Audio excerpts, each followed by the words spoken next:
everyone, this is Roxanne from Bewitched of Scituate, owner here, resident witch, and this is Miss Colleen. Hi everyone. Another resident witch. And we're here tonight to talk a little bit about the paranormal world, spirit. I've been getting an influx of text messages, phone calls, emails regarding an upsurge in paranormal activity, different things happening in people's homes, or just a feeling of an uneasy presence. And because of the COVID-19 and the restrictions which we're under right now, and the store is not open right now, I wanted to maybe do something live so I can kind of help maybe some of you that have questions about maybe if something like this is going on in your house, what you can do now. So what you guys can do now to do handle that. I do porch pickup, so I can create kits for you. Really, as a young child, I've always seen spirit, and I've also seen things that are not so nice. And I know how scary that can be for some people. And the worst thing you could possibly do is let it know that you're fearful.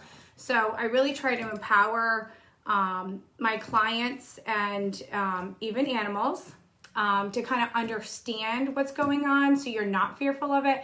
And then simple ways that we can handle it. If something is ever really, really out of hand, we could do different measures, and that's where I would come out to your house. But we're going to try to keep this light and fun. We wanted to keep it like spirits and spirits. So some of you out there may know that a spirit is technically a cocktail. But we also call the spirit world the energy forms that are out there that are not of human, solid spirits also. So I'm looking forward to seeing any of your questions that you do have. I have Miss Colleen here who's going to help me kind of feed through the questions. So it's something either her or I will answer for you. If I don't have an answer, I will get one for you. I do a lot of research, ancient textbooks. Yes, I'm going to call out my book guy. I have a book dealer. So he usually gets me some really cool text stuff that is not on the market, and some of it that is.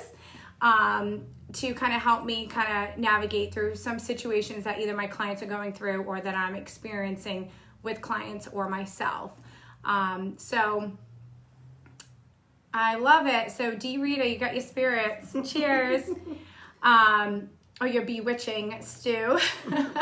So Miss Colleen actually made our drink tonight, and we are going to do some live where we're going to show you how to make some really fun alcohol and non-alcohol cocktails also, and how to utilize the herbs and stuff that are growing in your garden and the magical purposes and holistic purposes that you'll be using them. But what did you put in today?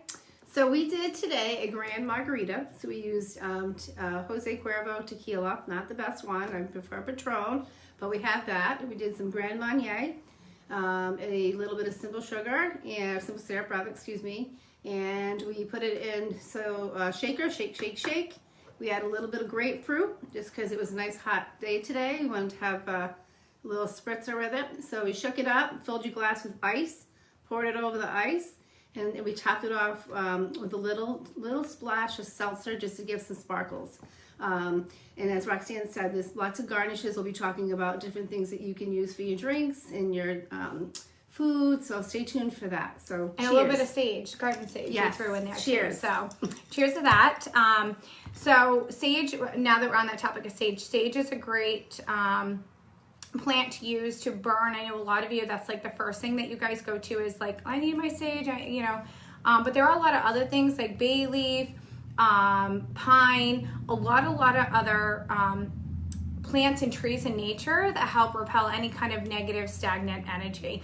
And I know a lot of you here, we talk about negative and positive. Well, that's what we're known for, right? Of like good, bad. So the opposites. But I don't want to, the main misconception I see a lot in the paranormal field and in the metaphysical field that I'm in is that instantly someone feels like something's around them and it's negative. Well, you can actually project that energy yourself with your thoughts or things that are going on and sending yourself into a lower vibrational energy. So you're actually creating your own negative space, not that necessarily someone is sending it to you, which, hold off, can happen. But the good thing is, I always tell people, well, you're feeling it, right? You're sensing it around you. So that's the number one, thing that I say, okay, you felt it. Now let's try to figure out what it is. And so I always try to talk to them about what's going on in their life. And 9 times out of 10, it's a current situation that maybe they were going through and they kept telling themselves, so I'm just going to let it go. I'm going to let it go. But your dream world, your inner thoughts, you're positive, and then you're driving a car and you think of like something that person said that really hurt you. So it resurges. So your chakras in your auric field, almost like, I'm going to bring up some, my lights are going. So I'm going to bring up mushrooms. There are some mushrooms out there, those wild ones that when you squeeze in, there's like this little puff of smoke. So for whatever reason, I always think of that when we're like releasing energy or excess steam out, is that we're kind of putting it out there. So one of the things that I would say, if you are starting to feel that, I always say, go to the source, go to you and see what's going on. And if you can't find it within you, then it's coming from an outside source. And a lot of times in meditation, you'll see a picture, an image, ask your loved ones, your spirit guides, to, just give me a minute and please help me. I do a lot of mine in the morning shower, because that's like the only time I have quiet time in my house, between 3 kids, 2 cats, a dog, my husband. So I get a lot of my downloads then, or in meditation. Which is always done at my store and at my house. So I will get those messages. Sometimes it's just driving in my car. I asked it 3 weeks ago and it showed up where I was going to the grocery store. So if we don't ask, we don't receive. So that's another great way to do that. Is there any questions yet? Not yet. Okay, perfect. So I'll just keep going. So getting back to the paranormal world. So I entered the paranormal societies, I guess you call it, agencies. So like I said, I've been doing this since I was a kid, but I was kind of a loner, went to people's houses. When I was a kid, yes, we worked with the Ouija board. We did all kinds of things to kind of communicate. And as I got older, I realized that, you're going to be really careful when you're doing this stuff. So about 2 or 3 years ago, I met someone that I went to a Paracon, actually here in Harrisville. And I actually went there to meet a demonologist because I was like, oh my God, this guy's been doing it for like 30 years. I do see this stuff around clients and people. And they always seem, when I see them, tend to run. And I'm like, why are they running for me? Like, I'm not a big bad monster, right? But I've noticed it when I was a kid. So I wanted the answer to it because I really didn't understand it. And obviously they didn't stick around to tell me why. And I did try reading a lot of books and I never found the answers. Asked Spirit, no answers. Then I started working with a lot of kids that had it. And I helped them, which I don't know how, because for whatever reason, when I was doing a healing session on them, it went away. And a lot of times there was no reoccurrence. Maybe once or twice clients they had to come back once or twice, and usually young children. And knock on air, those clients have been good. And it's like cleaning your house. You're going to keep, clearing things out as you go also, to kind of keep your closet clean, as I say. So again, going back into the paranormal world, I'm trying not to channel too. So when everybody's logging on, I'm trying to pull my space so I'm not channeling on this, but I will do a live channeling.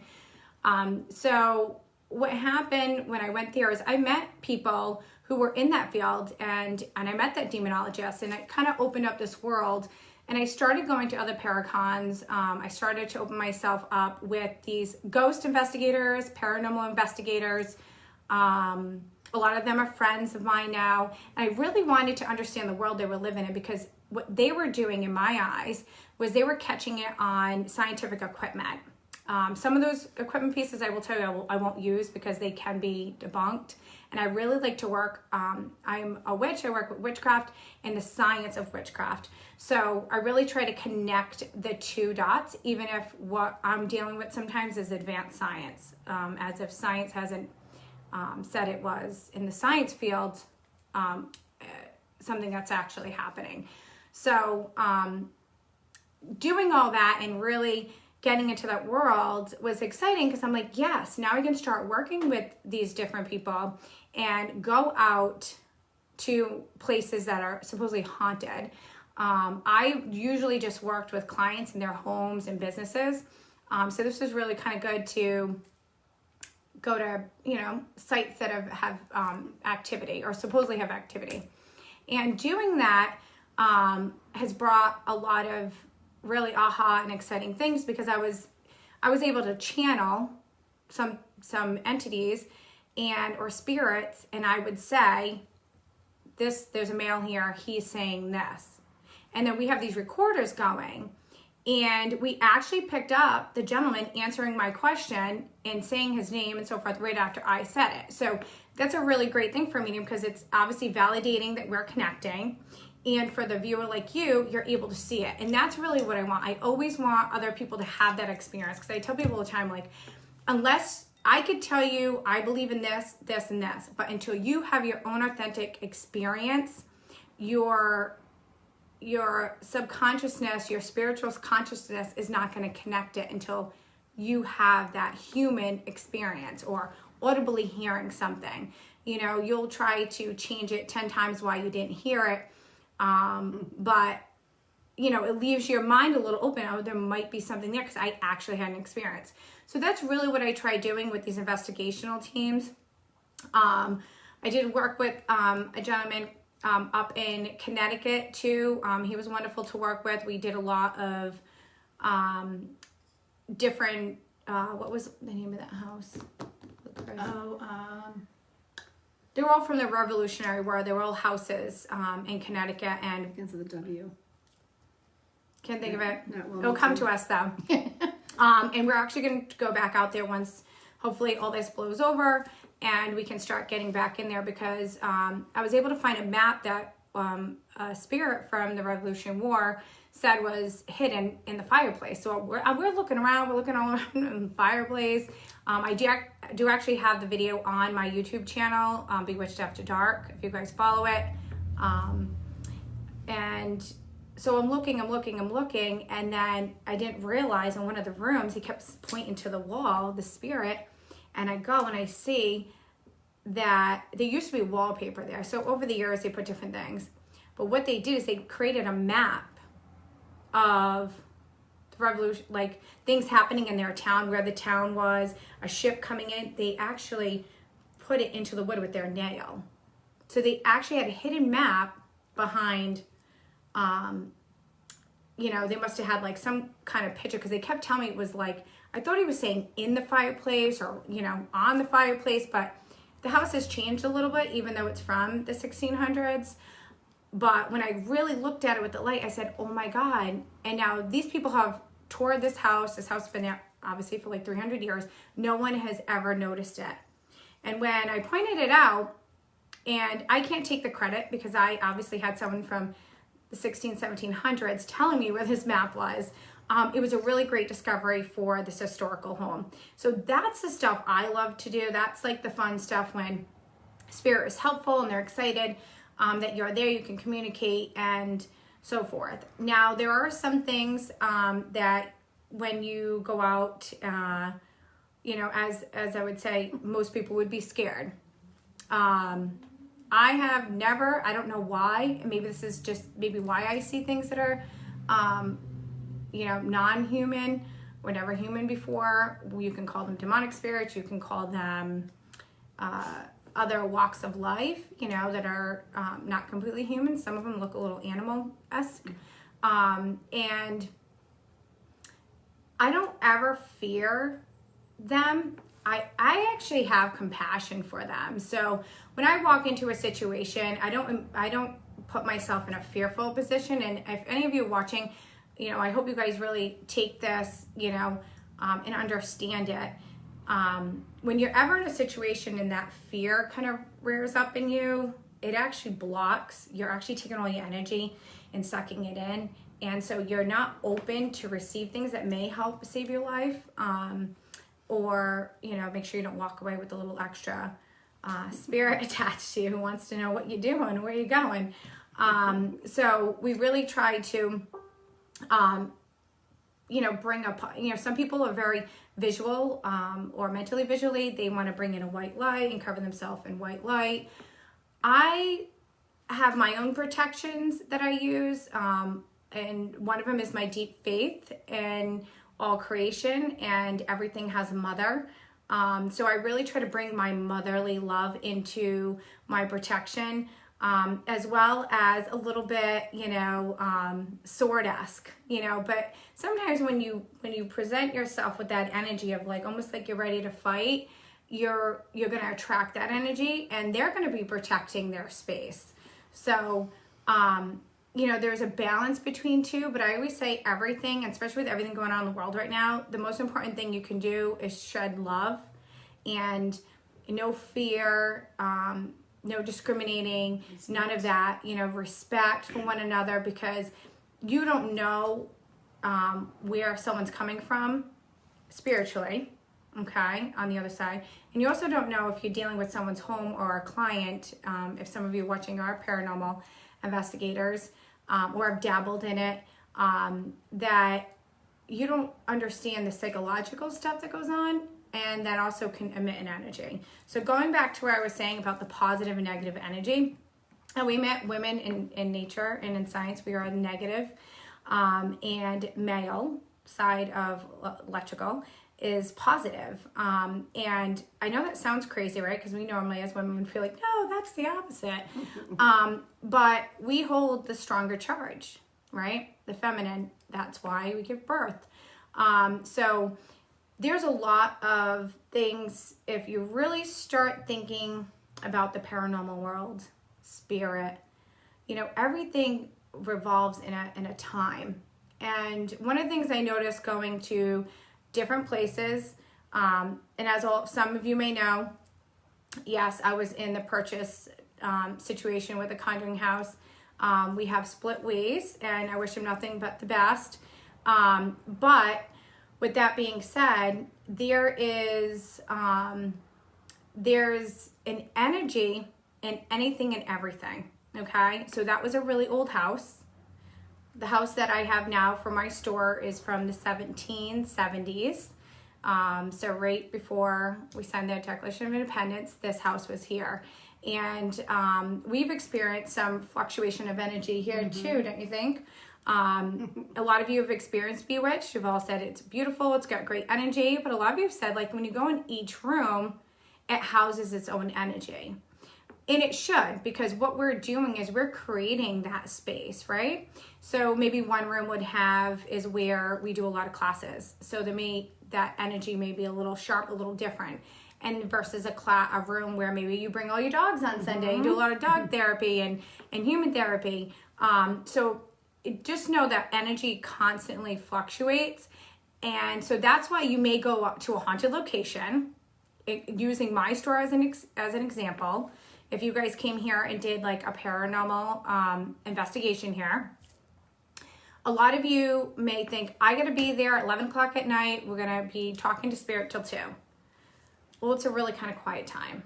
And one of the things I did notice, a lot of paranormal investigators do their investigating at night. And I never understood that.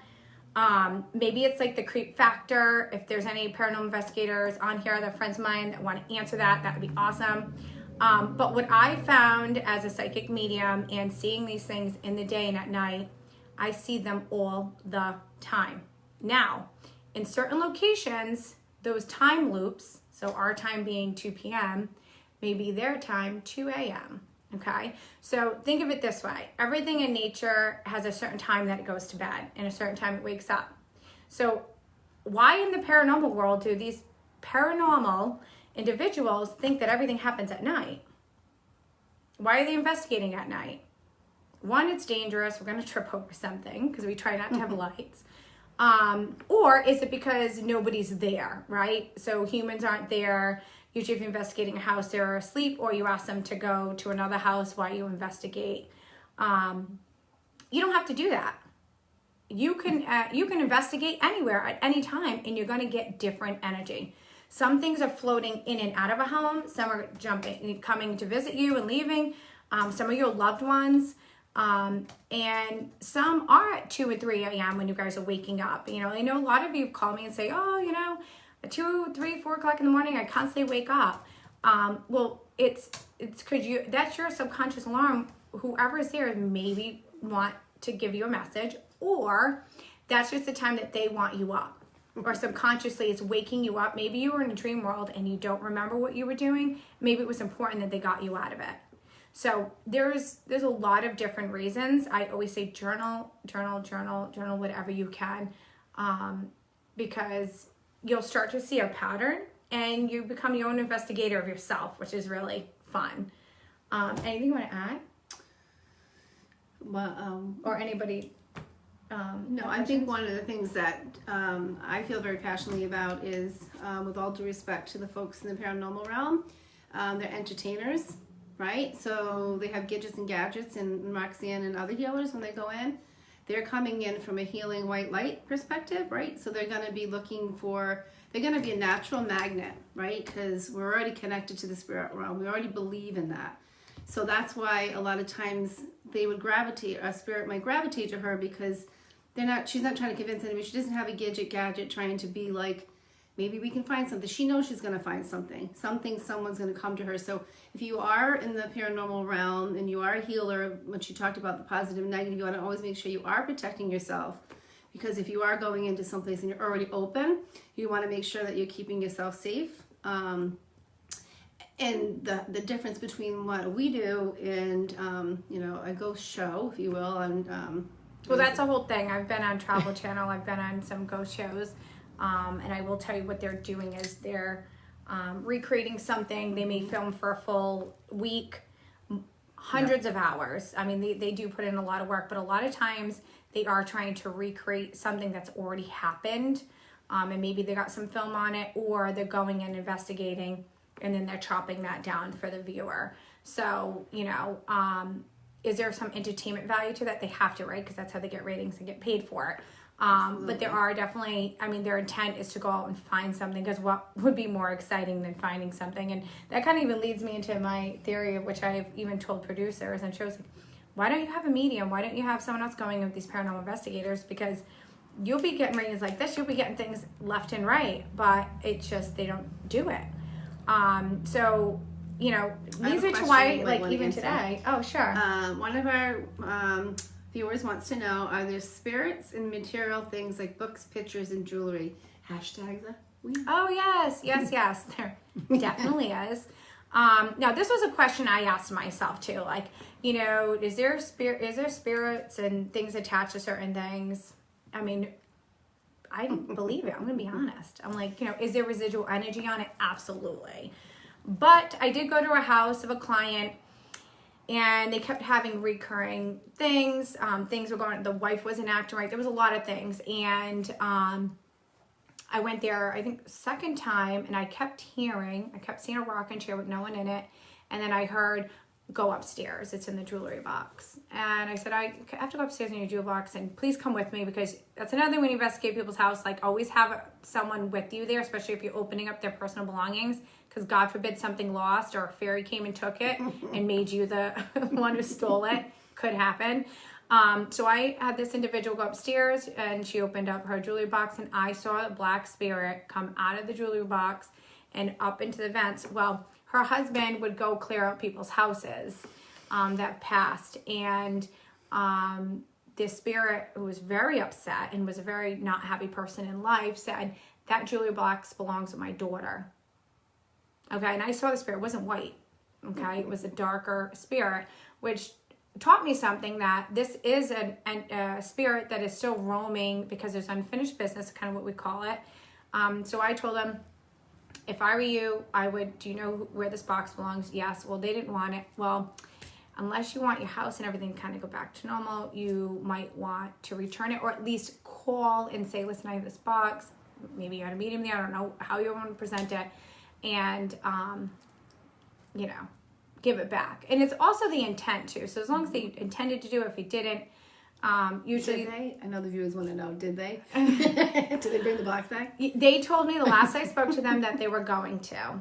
So, and I haven't got another phone call from them. So something was solved. And maybe it was just the message of it. So, so when I don't get those return phone calls, that's good, because when I get the return phone calls, that means we got to do more and more things. I have another client where we have to do a ceremony on her land where we're releasing spirits through fire, and I'm actually contacting a Native American to help with that, because these are actually Native American lands. So can I do it? Yes. But isn't it going to be so much more impactful to have someone of that lineage and descent there to help? Yeah. So those are the type of people I would call in.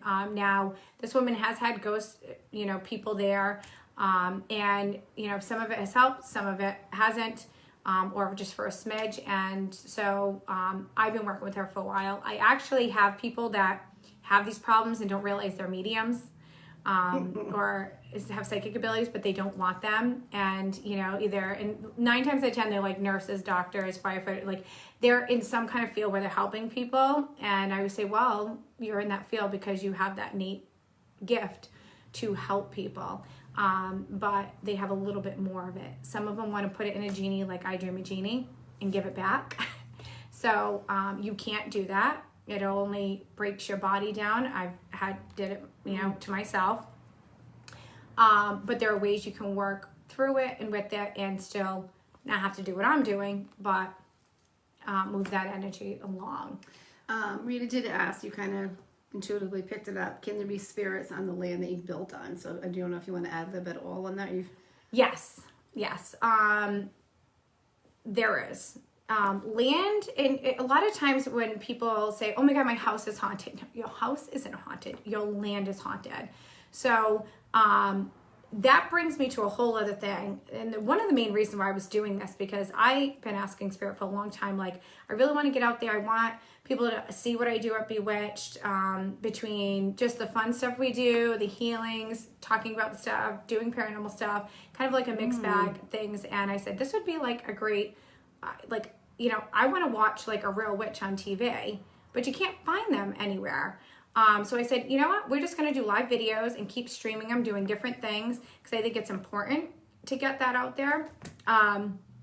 Because I think a lot of us are looking for that information, and I'm always looking for that information too. So getting back to the land, I want to sing that song, This Is My Land, This Is Your Land.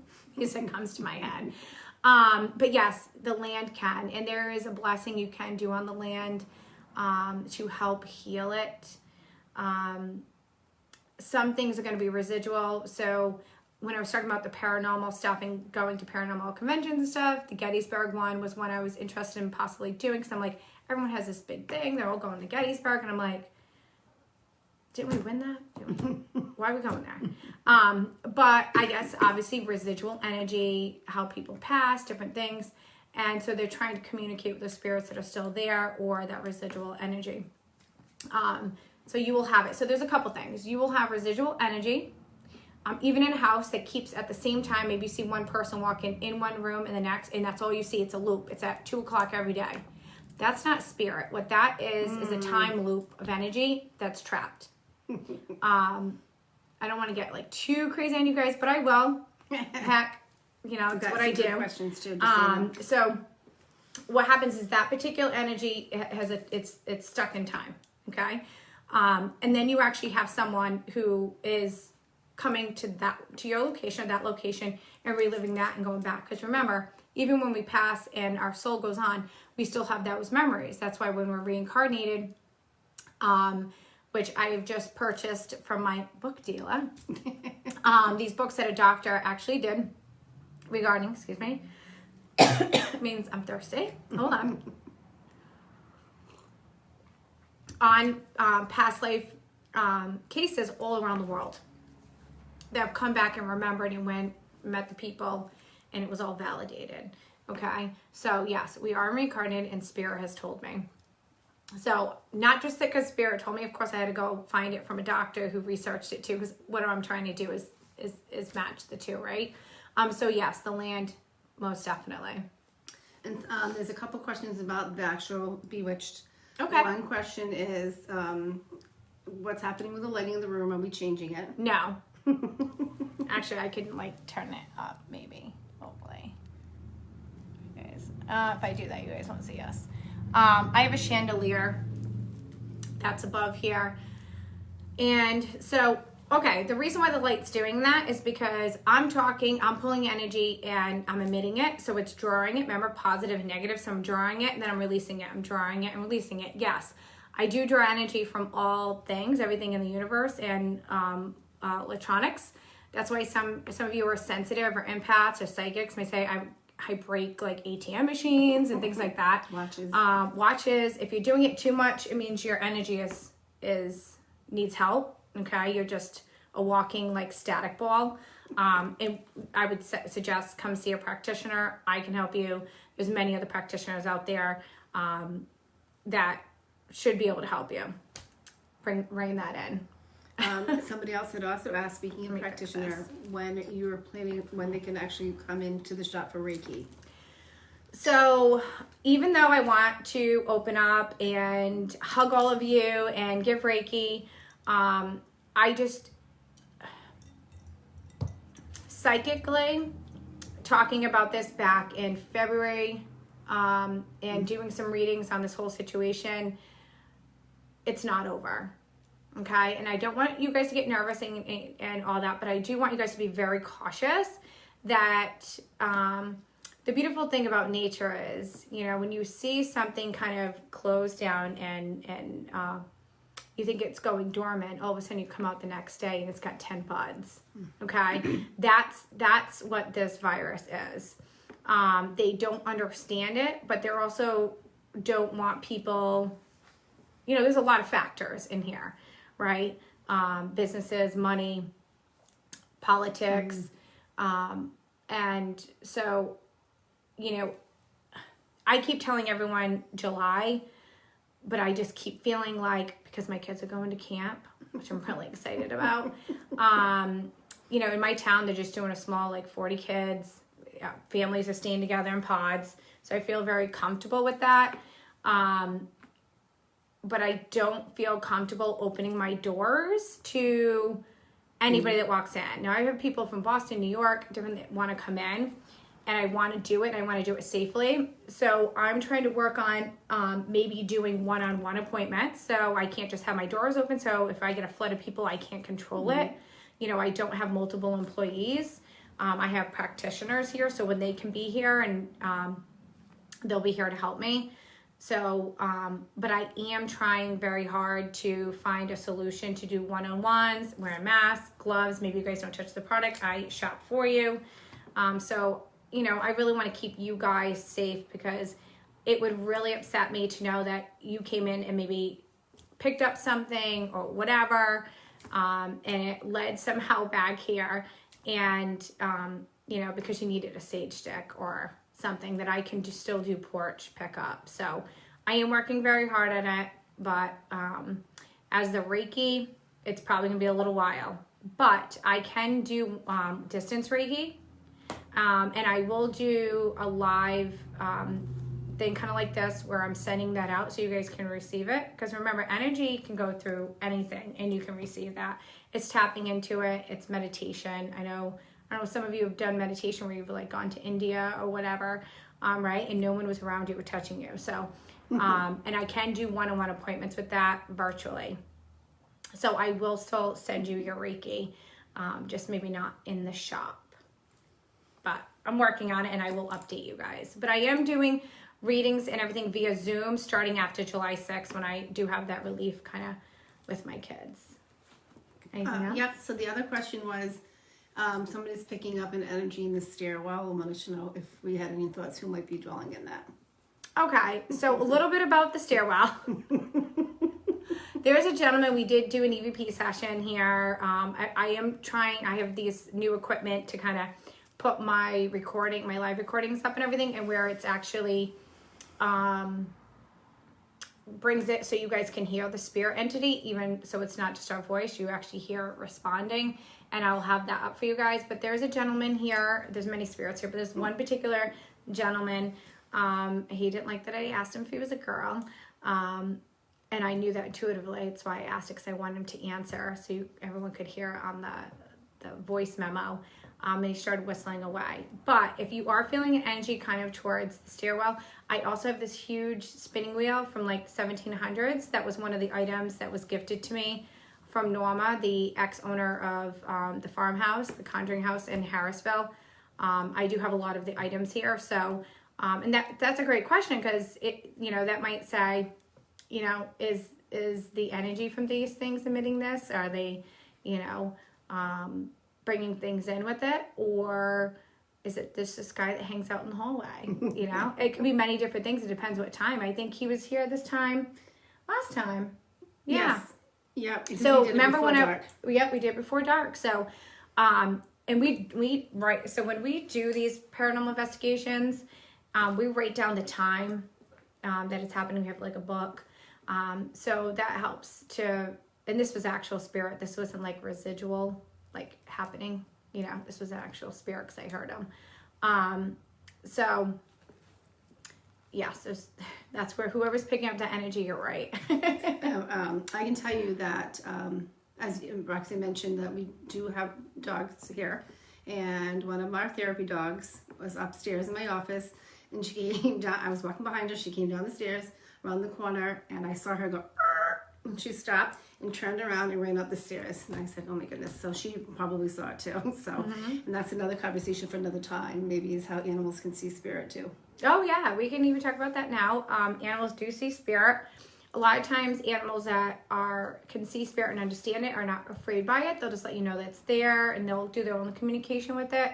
And then some animals that are seeing it really quick, kind of like we see little wisps, or it sees it and doesn't, and it's not comprehending it correctly, will be freaked out that like there was a man there and now he's not. So just like some humans understand it, are not afraid, and some see it and they like run for the hills. Like so, Scooby-Doo. Like actually Scooby-Doo, and that's kind of what your dog did, like Scooby-Doo. And it was like in front of my door too. Yeah. Actually, I have a great story about a dog. I had a local client, and this wonderful greyhound, which I love him, and he was seeing me one day. I was outside on my deck and I was having a conversation with someone. I couldn't be interrupted, so I was just like, he stopped, looked at me, and I sent him telepathically. Some of you may not know I communicate with animals too. And I said, you can't come here today. And he was like so baffled. And the mom said, Roxanne, I got to bring him by, even if it's in front of the lawn, because he's like talking to me ever since you told me he couldn't come, like, and I can't understand him, and like, I need some peace. So I said, yep, you can come outside, we'll wear the masks, And I had the dog outside, and it was funny because I explained to him, like, I was in a conversation, but he understood that. What he was talking to her about was that her father was there visiting her, and she's a nurse. And to let him know that, the dog sees the father, and the father wants her to know that she's okay. She's not going to get sick. Like, she's going to be okay. So that's why he was like, you got to take me to Roxanne, basically, because you can't hear me.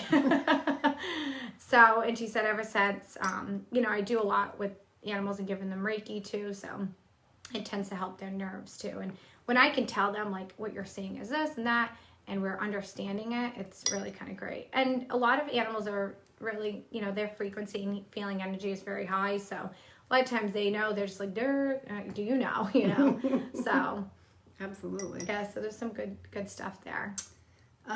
There was a couple of comments about the moon energy, and how does the moon, full moon, new moon, how does that moon energy help with any type of spirit paranormal activity? Well, that's a big question, but I'm going to try to answer it. So obviously we all know we're made up of like 80-something% water. The moon's energy pulls in and out the tides on a daily basis, right? So imagine what that's doing to our emotions, and all living creatures and things, emotions. So at different times, you may feel like super sensitive. You may feel not sensitive at all. Like someone just told me this horrible story and I want to laugh and I shouldn't want to laugh. You know, it's going to do different things. Now, to bring in the astrology piece, which is totally Colleen. So I'm not going to go because that'd be a big conversation, but she's our bewitched astrologer and does a paranormal investigator. She does readings. She does all kinds of things here. So you want to know anything about the stars, though? Really talk to this lady. You want me to make you something based on your birth chart to help you with all that craziness? It would be me, and I would consult her to make sure it's all set. But there is a way to understand it. So it's charting, moon charting. And this is actually a class that we're going to be having. And everyone has a different moon that they're born with. And so I'm a new moon baby.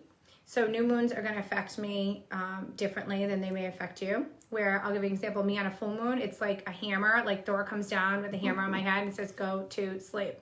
But if you think about it, it's the opposite of my birth moon, right? A dark side of the moon, I was born under, you know, full moon's like bright and shiny. But it's telling me to rest. You know, where the new moon has me up all night. I'm ready to party because that was the underneath that moon. I was like, I'm here. I'm coming into the world. So there's a lot with the moon, and just watch the cycles. If you have like a calendar, some people you can buy moon calendars online. Just chart how you felt each day. It's like following menstrual periods for some of you ladies, which follows in those moon cycles and women's moon cycles. You'll be pretty impressed with what you end up finding out. Got lots of great questions. Okay. Let's see.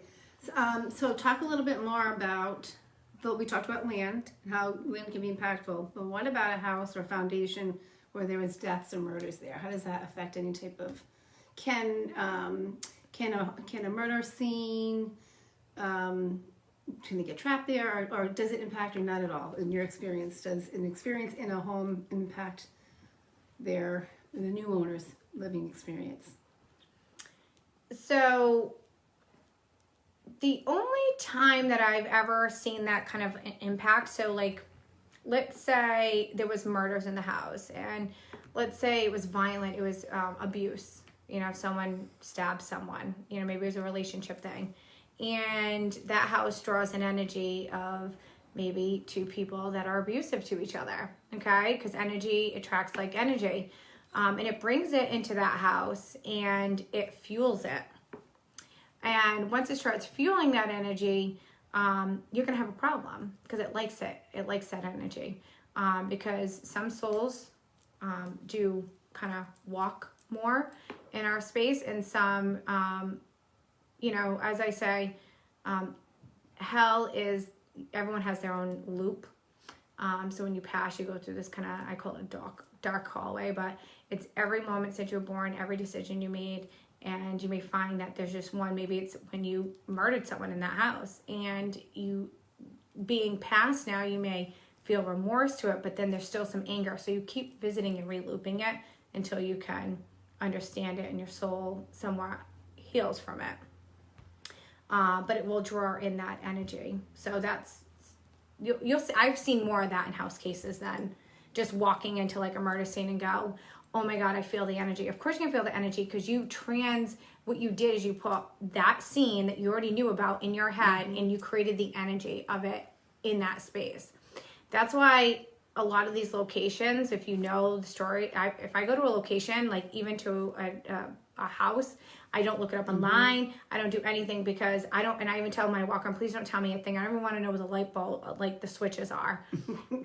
Because I don't want my logical mind to play tricks on me, and because our logic mind is brilliant and can create such a scene that in that same logical mind, spirit can tap into and make you see and feel things. Bringing that, we're drinking spirits. So sometimes you drink too much spirits. Other negative low-lying spirits can kind of enter through you and have you do things that maybe you might not do. So you can't always blame it just on spirits. It could be actual spirits. No, but they don't house for a while. It's like in and out, a couple seconds or so. And just to wrap up the Native American land and question, it doesn't necessarily have to be an old home that they would exist in. It could be a new home.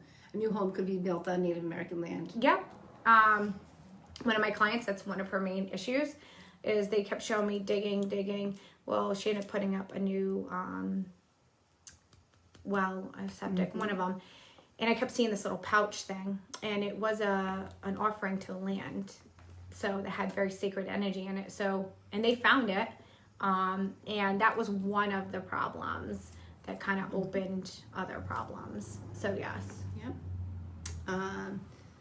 Have you ever witnessed an exorcism? If so, is it as powerful as the movies make it? I actually experienced one. On Palm Sunday. Because why not? Because why not? And when it happened, I was just attuning them to Reiki on a beautiful day. And I won't go into details of it, but yes, I've actually been there, witnessed an exorcism, and ironically had a dirt from the Vatican and different things, and it put burn marks and different things on this individual. And so yes, is it like the movies? No. But is it still just as freaky? Yes. Okay. So in the movies, I would say they're like, and now mind you, I'm only speaking from my experience. There may be priests or people out there that have done exorcism, and it's like, an extreme case. Everyone's different. Everyone's energy's different. Everyone's psychological space is different. So yeah, I'm just going to exit out on that question, but I wasn't scared. Spirit was telling me what to do. So yeah, that one's for the books. That is why I was going to find a demonologist in Harrisville to make sure what I did was correct and it was good, which ended up being, which is I'm very thankful for. But did I get the answers? No. So I would just piggyback on what you're saying, and maybe even talking about we can have much more conversation about this, but just for the high level, an exorcism just might mean what? That an entity, this person has an entity or attachment or something going on that we notice shouldn't be there, and we want to remove it. Okay, so remember I talked earlier about entertainers versus healers. For all of you folks out there that are Reiki tuned or any type of energy, sentience, empath, the second you walk into something, you can feel it. And what do we say? This is not for the weak. No, this is not for the faint of heart. Yeah, this isn't for the faint of heart. So like you guys be going live a lot, and I will be going live a lot. And some of it, a little personal, which will be fun. So you can see my crazy life as everyone else, having all the same things happen to me. What did you say? Something is like trying to come in. What did you say? I know and that's the other thing about when you see lights flickering. She tries real hard not to channel, because when she opens up like this, she can kind of make herself available. So we were talking about as healers and entertainers, when you're doing this work, like when you go into a site or you're working with somebody, you're gonna see it, and you're gonna know like something's not right. And we can talk another time about how did she know? Like, how do we know besides your feeling? Because we always want evidence-based stuff, right? We don't want to just think it. We want to know whether it's recording. There's a lot of visual signs too, eyes and certain things they do, because they're going to look when you're working with a negative entity and you work in the white light. They're not going to, and you're grounded in faith and love, like she talked about. They're not going to want to look at you. They're going to have certain behaviors they're going to want to do. So those are some things. So when you say exorcism, it doesn't necessarily mean that the person's head's spinning and they're foaming at the mouth. It just could mean that person that has something in them that is making them think, feel, or do something that they wouldn't normally do. And they may or may not know it. And the other thing is, too, a lot of times I find it has to do with psychology. Yes. One of the big things I have noticed that I've been documenting for almost 4 years now, a lot of kids, a lot under the age of 18, thoughts of suicide, things like that, they actually have these dark spirits around them, and I see them. And I kept going, what is the connection? What's the connection? And what I ended up finding out was majority of them were abandoned by their father or their mother. So it's a direct mother-father. And I won't go into my whole biblical thing on that. That might be a whole other night. Yep.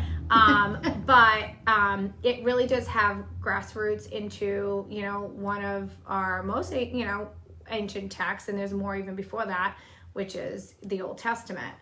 So I do reference a lot of things because I do see a lot of correlations to things, even in Egyptian, Gnostic, Enoch, a lot of things you will kind of interface and start to see the similar stories and humankind and how we are, even though we're in 2020, we still have the same pains, same cycles that go on, and for whatever reason we draw that that energy in. And so, you know, not to freak all of you guys out, but there are things that walk this earth with us that, like everything in nature, something is there to help you, something there is to harm you. And you have to be wise enough to understand it. Even right now, we have all this beautiful yarrow growing. Well, there's a yarrow. It's, well, kind of looks like yarrow. It's Queen Anne's lace with a little red dot. And then there's another one too, belladonna. One is for you, for your health, and one will kill you. And the only one thing that tells the difference is the little red dot in the middle. The leaf's the same, the stem's the same, they smell the same. But they're not the same. But they're not the same. And that's like with spirit may say, like, maybe you're using a Ouija board, or you're doing something else. I'm trying to get my aunt, Grandma Ann. Well, you just told them Grandma Ann. So guess who's coming through? Because that's what spirit likes to do. You know, think of Casper the Ghost. I love that movie. Me and my kids watched it the other day, and Isabel's like, oh, I'm scared. I'm like, it's not scary. Just get through the front part. You know, it's kind of funny. So we get through it, and, you know, at the end, they end up helping. But see, they were trying to scare humans away because that was their space. It's kind of mice coming in your house. They want your space. They don't want you here. So that's like anything, we kind of fighting. We're all fighting for space, right? But I would say, can we all just kind of have our time? And that's the other thing. Don't be afraid. Like, spirit is going to come in whether you like it or not. But you can very well. I was having spirit wake me up all throughout the night. I said, listen, I need sleep. At the time I was breastfeeding Johnny. I was doing kind of stuff. I was like, I can't do this. Like, my kid has me up hungry every 5 seconds. I gotta, you know, someone's father in front of me telling me I'm going to see his daughter tomorrow, which I'm very humbled and thankful for. But I'm like, breastfeeding, spirit dad there. I'm like, I need some privacy. I need something. So can you come, like, you know, at a certain time or during the day? Because I already got other things going on. So I'm totally fine. Like, yeah, okay, cool. I remember that. Boom, boom. And they started to do it because I asked. So, you know, if you're someone that keeps waking up at 2 a.m, you know, ask. You know, just now, don't wake me up. Go in the kitchen. Just I don't want to hear it. And, you know, I help a lot of clients that way too. And it works. Absolutely. Some of them not so much, but. How about, have you ever heard of anybody becoming ill from a spirit? So can you physically? Absolutely. Oh, yes. Oh, yes.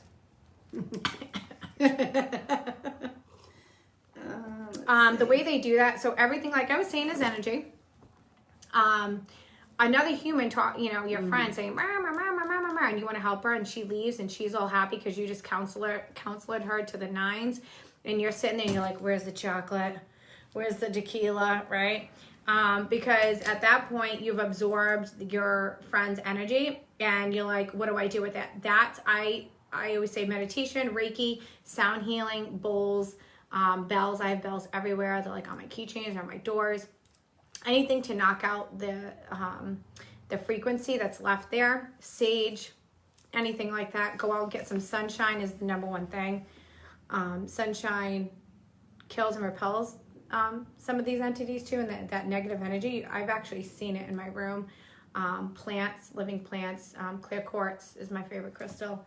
That works too. Oh, that's a big one. Yeah, I don't want to miss anything. So kind of, again, going with the whole thing about energy in homes.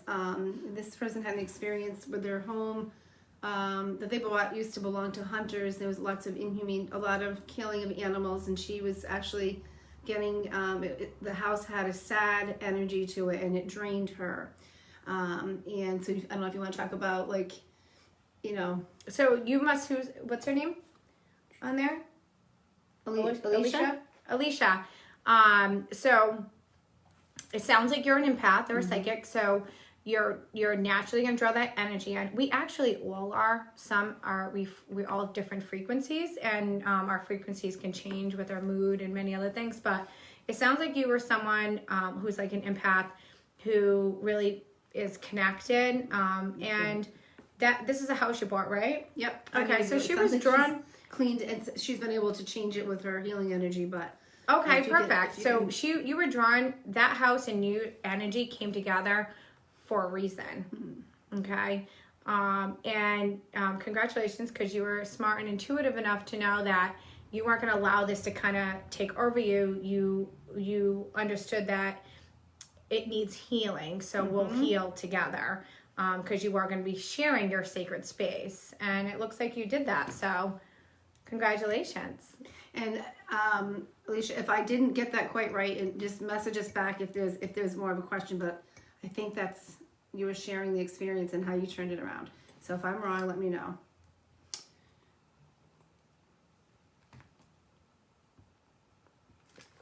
Again, if anybody's logging on now, I would love if you guys could do watch parties. Because if you get watch parties, we get more viewers out there. We'll get more questions on. And you may help someone tonight that, under these 5 planets in retrograde and may need some help, because I am not open, but I'm going to do a lot of lives, a lot of live feeds and so forth to really get your questions answered, even show you guys how to make some bundles, foraging, and how you can kind of make your own wilderness bundles, and to keep you guys safe spiritually and mentally and physically. So my childhood best friend thinks people are entering her home, following her, and feels bad energy around her home, especially her food and water. How can they help her with this? Okay. Food and water. How old's the daughter? Best childhood friend. I'm not sure. It sounds like it could be an adult. I'm not sure. Valerie, if you are still on, if you can give us a little bit more information, let me know. But it's probably, I would maybe answer the question for an adult right now. So what did she say? Childhood best friend thinks of people entering her home, following her, and she feels bad energy around the home, especially her food and water. Okay, so if your food and water has a bad smell and you have bad energy, I want you to private message me, and we'll talk more about that, because I need more details before I can actually answer that correctly. Because one of the things is you could be clairsentient, and where you can smell things that aren't there. It could be the smell of the entity that's following you. It could be a loved one. So a lot of people die of cancer and different things towards the end. They actually have a weird smell, and they can't, it would affect your food and water because they don't have like a taste. So I don't know, intuitively I'm kind of getting that. So if you have a loved one or someone who might have passed that way, they might be trying to reach out to you. And you may feel that negative energy because it is a very sad energy sometimes. And if your energies connect, let's say if this is like a grandmother or something, this might explain why you're feeling that way. Because a lot of times spirit and our loved ones will follow us, and they don't try to put like a negative energy, or maybe they're mad at you and they do want you to know that. You may instantly feel mad when I always tell them, like, just back up a little bit, don't affect my day, just try to, help us along the way. But they're trying to navigate and figure this out too, so, and the best way to help us. So if you can give me just private message Bewitch, and we'll see if we can answer that better for you. How about some folks that are having their own paranormal experiences as healers, and they're feeling like their talents are just exploding, like maybe faster than they're used to? What would you suggest for that? How do they control it, or what do they do about that, their advancement? Okay. I do a lot of peer coaching, so I always say try to find a mentor. My mentor was my grandmother, and she didn't mentor me in the fact that she had abilities in what she was doing. She said we were witches, so I was like, okay. But she would always bring me books from Laurie Cabot and different amazing witches from England went on her travels, and I used to read as a kid. That's why I'm obsessed with books, so thank you, Grams, for that. So I would say read, find a mentor. I do mentor, so I would love to be your mentor. But I always say find an energy that you kind of gravitate to and just put it out in the universe and say, I'm looking for a mentor, my spiritual gifts, and the universe will present you with one. And that's really what Bewitch is. I don't charge for it. Do I charge for my classes? If you want to take a class, yes. But if you come in here and you have a question or anything on the floor, like I tell you, I help you. I try to guide you the best I can. I have books here that you guys can take out but have to return. As I say, you never steal from a witch. You might walk away with more than an itch. I've never had anybody steal anything, so, at least that I've noticed. They've always returned the books. And then I also say, go on Amazon and look for different ones. I would recommend The Power of the Witch Woman by Lori Cabot. I think I might be reversing the title. A Witch in Every Woman, I think is the name of it. And mine is quite bent. When she signed it, she goes, Roxanne, you've had this for a while. I'm like, yeah, since I was little. That's a great book. So if you want to start there, and even jumping on things like this, any videos you see people kind of putting stuff out there, but gravitate to it and start journaling. Journal everything. Or if you're not a good journaler, some people aren't, like do voice memos. Sometimes I'll hear like languages from another like place and time, and I'll do a voice memo. I'll hear it in my head and then I'll say it, and then I'll try to voice memo it up on the internet to see what the heck they were trying to tell me. So utilize both of those, voice memo and writing. You may even find that you're automatic writing. So when you start writing, you don't realize it, almost like in a trance state, and you'll get information too. I've done that a lot when I was younger. I don't do it as much now, probably because I don't have as much time, but and I journaled definitely a lot more. And everything's like voice, writing it, little notes, but try those things. So hi, Sonia. Sonia wants to know, she has certain smells, usually like a cigarette smell around her. There's no one around. She could be at work, home, in a car. It reminds her of something or someone, but she can't connect who it is, and she just wants to think, do you think that could be spirit? Yes, and it actually could be your spirit guide or someone that you were with in another life that just hasn't crossed over yet, as come back to be human, is what I mean. So a lot of times when we come back and reincarnate, there may be, a spirit or someone that's been in your life before that just isn't yet. But the cigarette smoke's a big one. I get that a lot, but you guys have to remember before, I don't know, it's like 2000s, like we could smoke, everyone was smoking. So 9 times out of 10, it will be a loved one or someone you know, or someone from the home that used to smoke cigarettes. Other smells like sulfur, different things like that. We're talking about different things. What are some of your favorite books for those who are beginning to tune in with energy around them? I love all Lori Cabot's books. Again, I'm a big fan of my teacher. I'm one of those people, no matter what, I'm always gonna give kudos to her, and I do truly enjoy them. That's really kind of where I started. So I would just, Google search, eBay, Lori Cabot's books. You'll see a bunch of them and see which one you're drawn to. Another one, sources and symbols. A lot of times psychically you'll get symbols with no words and you're like, what is that? Write that symbol down. Reference symbol books. Those are great too. I'm trying to think. What else do I have? A lot of my stuff's like from the 1800s. I'm like, what can I? No, let me tell you. Let me give you a day in the life. Okay, she's constantly like, and this is as like a student or a colleague. It's nice to see because she's always constantly learning, right? So she could get a download and come in and she's like, I just had this vision, just had this happen, and we got to figure out what it is. And she's like, so she's always a work in progress too. And sometimes a teacher, sometimes a student, and she's very humble about that, which is what my favorite thing about her. So will have, like, if she has a vision or she has something happen or she's in a reading or she meets somebody and she trusts that spirit's trying to give her a coaching moment, she'll get on. So a lot of times if it's like something happened with Egypt and a certain person, she'll get on. So a lot of times she would contact her person or in subject matter that she's trying to develop herself further on. She's got a book guy. You got to get yourself a book guy. Okay, so the number one thing is you got to get yourself a book guy, a rare book dealer.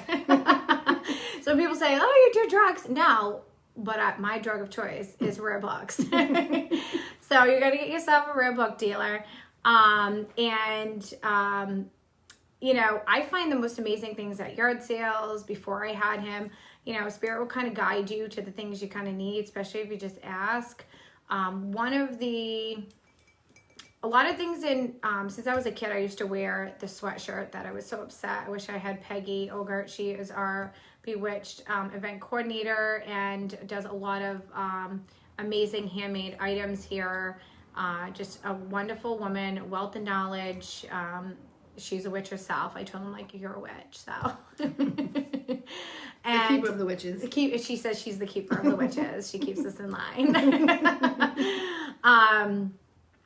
That's really bewitched up stuff. Yep. But we have a lot of good fun with her, and where is it going with this? You wish you had her because she's magic in what she does. Yeah, she can create. So she can kind of just create anything and everything, and we're truly blessed to kind of have her here. So I found her 5-6 years ago when I had my business in Situate. It was Heart of the Gypsy before I became Bewitched, and we've been together ever since, and I love her. So, you know, I find it's very hard to find like-minded people. It's very hard to find people that kind of understand your uniqueness. And that's why I have Bewitched. You know, my grandmothers were the only two people that understand my uniqueness. And I was able to go to their house, tell them anything. And it created this beautiful space for me. And I really wanted that for other people because I searched for it my whole life besides my grandmother's house, like a coven or a group. And I always say we're a covenless coven because, you know, I don't like to say we are a coven and there's just like doing restriction. It isn't. We are a covenless coven, whatever that means. So we're always welcoming people in, even if you're here for a little bit or you leave or you stay here for a while and whatever it is, you know. I was thinking today, it's kind of like Wizard of Oz. Now, this was my favorite movie of all time. And I said, you know what, Bewitched is kind of this house that I was able to conjure up is like, well, not really me. Spirit had its own little plan, dumped me out of one and sent me to another. So, and I was upset about it until it showed up. And then I was like, oh my God, this is amazing. You know, so a lot of times, you know, we may be put in situations where we don't understand it. It should have worked out. Why didn't this work out? Like, what's going on? Why is this happening to me? But it isn't until Spirit shows you and puts you where you are. And I feel like this house is like the house from Wizard of Oz. You know, Annie M, you know, and the tornado goes up and then she ends up in Oz. So Oz to me is kind of like, you know, when you see the scarecrow and the lion and everything, I feel like that's all of us coming in here trying to figure out, you know, why I don't have a brain, why I don't have a heart, you know, but those, if you think about it, you know, like, okay, heart, he's looking for courage, but he had it all along. He just needed someone to show him and help him along the way, right? And they're looking for this great Oz, and then when they get there, he's not so great of an Oz, is he, right? So we're always looking for that. And it's, you know, I tell people all the time, you don't have to go to someone that's like has 30 years of experience, 50 years of experience. You go where your energy tells you to. We have ancient knowledge that we're downloading and remembering that's thousands of years old. Okay. So just gravitate yourself to your Oz, you know, and along the way, hopefully we're blessed like Dorothy with the Munchkin Land. And no, we don't want the house to land on the witch. The witch landed in the house this time, not on her. Maybe in my past life, a house landed on me. But, you know, we tried to, you know, my feeling is I want everyone to kind of feel like they have a home. So, Absolutely. Bewitched is my home and your home. Okay. Hi, Jeanette. She had it. So Jeanette's talking about dreams. Yep. She had a dream this morning about an uncle that passed away many years ago. Mm-hmm. What are your thoughts and feelings when that happens, when loved ones visit you in dreams? So that's an actual visitation. So that's your loved one coming in and actually saying to you, their mouth, Jeanette, if his mouth didn't move, but you heard him telepathically and you were actually doing something and it was for like, almost like you were watching it, that's an actual visitation. So, yay, that's amazing. Hi, Mandy. Mandy's one of our sisters as well. What's your favorite tool for divination? Well, I know what yours is. Those lovely pendulums and pendulum boards you make and those Ouija boards. Which one I put behind me? Oh no, I have my Rise and Grind, which is it's in the other room. My favorite tool for divination, I like to use my tarot cards. That's my favorite tool. For me to do divination, I do not need them. Like some of you girls I've showed you do divination with rose petals, sticks, everything. But I do love the tarot, and I use the Aleister Crowley deck. It has, every one of those cards has ancient knowledge going back to the Bible, pre-Bible. So if you really can unlock on those traditional cards, and some of them that have, which I love Aleister Crowley, and I'm a descendant of his. I know he was crazed. Hopefully I don't turn out like that. But, you know, I get a lot of, because I like rare books. That is probably be another divination tool of mine, would be the books too. Because when I read just even a paragraph like I was doing last night, I fell asleep and it opened up this whole other thing. So rare books and tarot cards, I would definitely say my two favorite divination tools. Mine, Mandy's definitely the stars. Yes. So this is, I think that we have a lot of empaths in the group, so I'm going to go back to this again.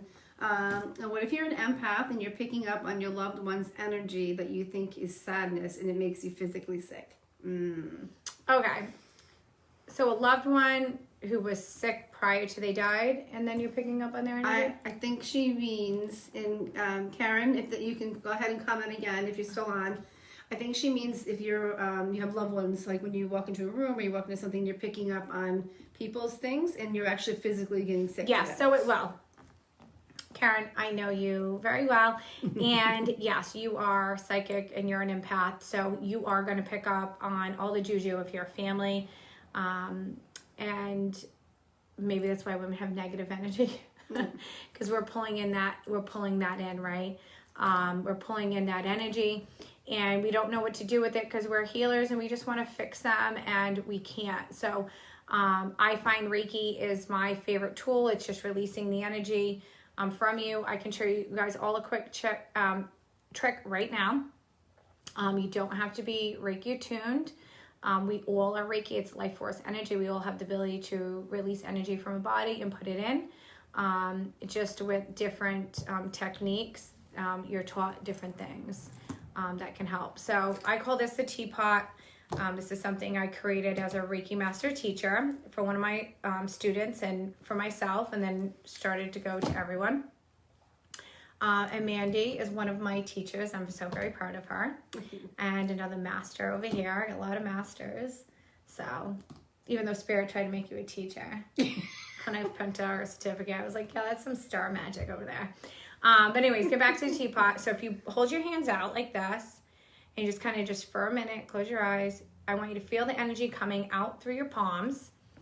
And the palm that you feel the heaviest, that has the most energy coming out of, that's the one that you're going to, if you want to put energy, like positive thoughts and energy into, you're going to put that on you and you're going to release with the other.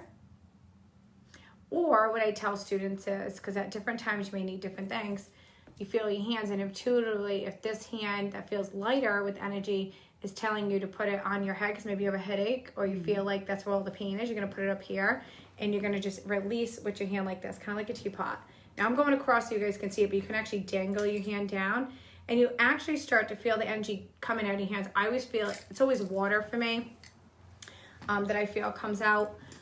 Someone else may just feel energy, and then you do that for a minute or two, and you will feel so much better. And you can do it to your kids, Karen, too. You know, we give them hugs and they feel better. But if they're having like kind of a bad day, tell them to sit down, put your hand on their back, and then just take your hand, just kind of put your hand down to the side. They don't know what you're doing, and then they're gonna be like, "Mom, what are you doing?" I'm like, and they're gonna be like, "Oh my God, I feel so sleepy. I feel so tired." Because what you're doing is you're help releasing that pain and that anxiety, and so it doesn't stay in you. It's going through you and out, and you just you know, thank God and Mother Earth and nature, whoever you pray to, and be very thankful for it. I would just add too, like, this is a very tough time with everything going on with the corona and everything going on in society. So you're going to be picking up everything like a big radar. So it's very important that you continue to keep yourself as balanced as possible, because you know, like a holistic or homeopathic lens, anything that is physical started emotional. So you don't want to make yourself literally sick, and even watch your words when you're saying things like that. Oh my God, they make me sick. When we talk like that, we're also possibly manifesting. So do you mind if I say some things that I like to do? Yeah, of course. I'm an earth sign, so for me, getting my feet in the dirt, get myself out in the sun, go out in nature, go for a walk, go to the beach, find your happy spot, and just let it all go. Get in the shower, imagine like the water hitting you and all being released, and just physically washing off your body and really letting it go. We talked about the moon earlier. Get out on the moon and just like let that take you away too, especially a full moon. Let the releases come. Writing things out, but it's really important that you don't let it physically make you sick, because we need you on our team to help everybody else, especially if you're a healer. And talk it out, you know, talk it out with yourself, talk it out with your best friend, your husband, to say, hey, listen, I don't really need your advice back. I just want to just like vent. Unless you're looking for their advice and you say, I want to vent, but I'm looking for your advice too. Because sometimes people don't know, you know, especially, you know, our husbands or anything may not understand. They immediately want to put a Band-Aid on it, or like, do you need a fudge ice cream? Like, you know, they may not understand some things that you're going through. So it's sometimes it's, you know, whoever you're talking to, it's good to let them know kind of what you're looking for. You know, I'm looking just to vent. I'm not looking for a solution. I just need a vent, or I want to vent. And if you've got any solutions, please tell me after I'm done venting. So just keep that communication open. I find is really important too. Kickboxing's really good too. And sex. Yes. Oh my God. Definitely. Definitely sex. I can't believe you put that in. That's normally something I would say. I know, see? Oh, these drips are really doing you in. I like this spicy golly. Must be, is it the mercury energy? Could be. Just in time for my Keeper of Witches, Peggy, has a question. She wants to know if you can explain deja vu. Great question. Okay, yes. So, deja vu is dreams you've had that you don't remember. They're preparing you for what's going to happen. And it may be interconnected to a past life too. So a lot of people have said, I've read that, you know, it's past life stuff. I find more or less that deja vu is something in the spirit realm when I was in my REM sleeping or took a nap happened, but you wake up and you're like, I never remember your dreams. That's because it's going to become your deja vu. So it's kind of preparing your soul, preparing your body for it, and then it's happening. Especially if it's happening a lot. You may be downloading information. You may be opening up more spiritually lately. So you may find that you're doing that a lot. Hi, Lauren. She wants to know about scrying. Well, she knows it. She likes that as a tool, but can you just explain to folks what scrying is? Well, you can scry with many things. Crystal balls, pendulums, heirlooms. It's when you take an object and you go into a trance-like state and ask questions or wait for information to come to you, and then you start speaking it or writing it. A lot of people singing your praises as a teacher. Aw, thank you guys to all my students logging in, my fellow witches. I feel so very blessed to have all of you in my life, and see, my emotions are getting to me. And hold it together. I don't want the lights to go out. You guys truly make everything just this world a better place. And I can't be more thankful for all of you.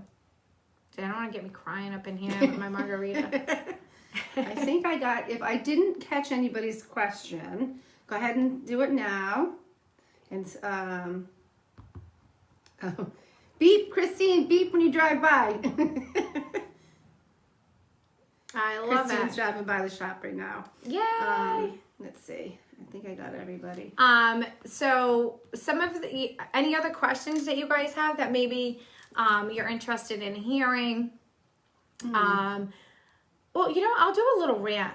Maybe I'll do a little rant about the paranormal world one more time. Has anybody been to any of the Paracons around here or anywhere? If you have, just let me know. I'd love to know your thoughts, even after the live feed. If any of you that get on, you know, type it in. I do see them after. Ooh. Oh, wait. What is Peggy saying? Can spirits move material things in your house? Yes. Actually, I have a story that happened in my mother-in-law's house. We were talking about spirit and I was trying to tell them some things about loved ones, and the whole mirror, this mirror came right down. It is at Bewitched now because she was like, this mirror's gotta go. So yes, they can pull things off the wall and drop them to get your attention. Footsteps. Now, hey Christine! You can actually, I've had what they call like a poltergeist where objects were like on top of each other. That was in a house I lived in Connecticut, actually, was in Connecticut. Me and my cousin experienced that. We definitely stopped using the Ouija board after that, but we all moved out of that house too shortly after when I was younger, because there was things that was, and I kept saying, we gotta close the board because there was something that I didn't understand. So, but yeah, things can move. The rocking chair. You're telling the experience, the Cliff Note version of Which the rocking one? chair with me, you and Amy. Oh yes, yeah. So we went to this where I was telling you guys before. One of the what would you call those homes? Historical homes. Yeah. This was a horse. Is it in? Actually, this weekend on Saturday, I will be at Stonington Vineyard doing readings from 10 to 4 in my tent. And this is kind of how the story goes, because we had a 2-nighter where I'm only doing one, because I have my my son and my husband's birthday celebration. Everything Father's Day on Sunday, so I won't be able there Sunday. I will only be there Saturday. And make a long story short, we didn't want to drive home and then drive back. Mm-hmm. So we stayed in this place in Connecticut because we also had an investigation that night. And then I had to go do readings the next day. So anyways, we did this investigation at the library, which was phenomenal. That also was, I think, on my YouTube channel. We were able to help them out a lot with a lot of their spiritual questions and answers. And Chris Barrico, he hooked us up there in Connecticut. Great professional to work with. So we end up, I said, we got to stay somewhere. We're not going to drive all the way home after this investigation to go back, to go all the way down, and back. So we end up staying at, I can't think of the inn, but it's where George Washington stayed. So we get a room. Oh no, we're eating dinner. Eating at the pub. And then we were like, we noticed Scott was the owner. So we asked our waiter. The waiter comes over. Long story short, I'll get you guys a room, blah, blah, blah, blah. I'm like, I keep seeing a room to the right, down the stairs, and it's like tucked in. I think the number 2's on it. That's where we went. And as soon as we walked to the room, it was like, kind of like, and he's like, you guys, a paranormal investigation? Yeah, we want you to come back and blah, blah. I'm like, all right, well, we can do a little bit tonight, but we got to get to bed. Well, I got to bring that. One of the things when we were in the pub, we started talking about paranormal activity, and what she was picking up on was the quote unquote the most their most active room, and there was a chair. He said that the people had all these sightings about the chair. So this one gets the room that's active, and she requests the chair that people see going. I said, put that in my room at the end of my bed. Yep. I said, if this thing's gonna rock, there's gonna be spirit in it. We're gonna talk to it tonight, right? So we go in the room. So we did some EVP sessions downstairs and stuff. That was great. That was a lot of fun. We got some different spirits on it. And then we said, all right, girls, we gotta go back up to the room.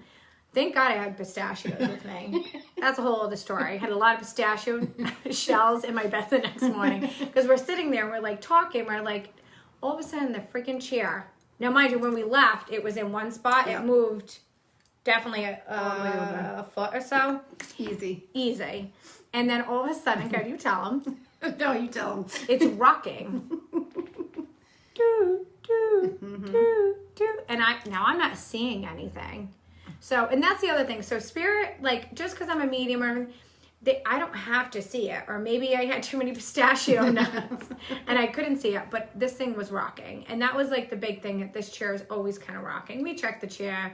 There was no gadget on it. There was no nothing. And it definitely moved a good foot. Yeah. So that should answer some of the questions about, does furniture move? Do things like that move? Yes. But it's interesting.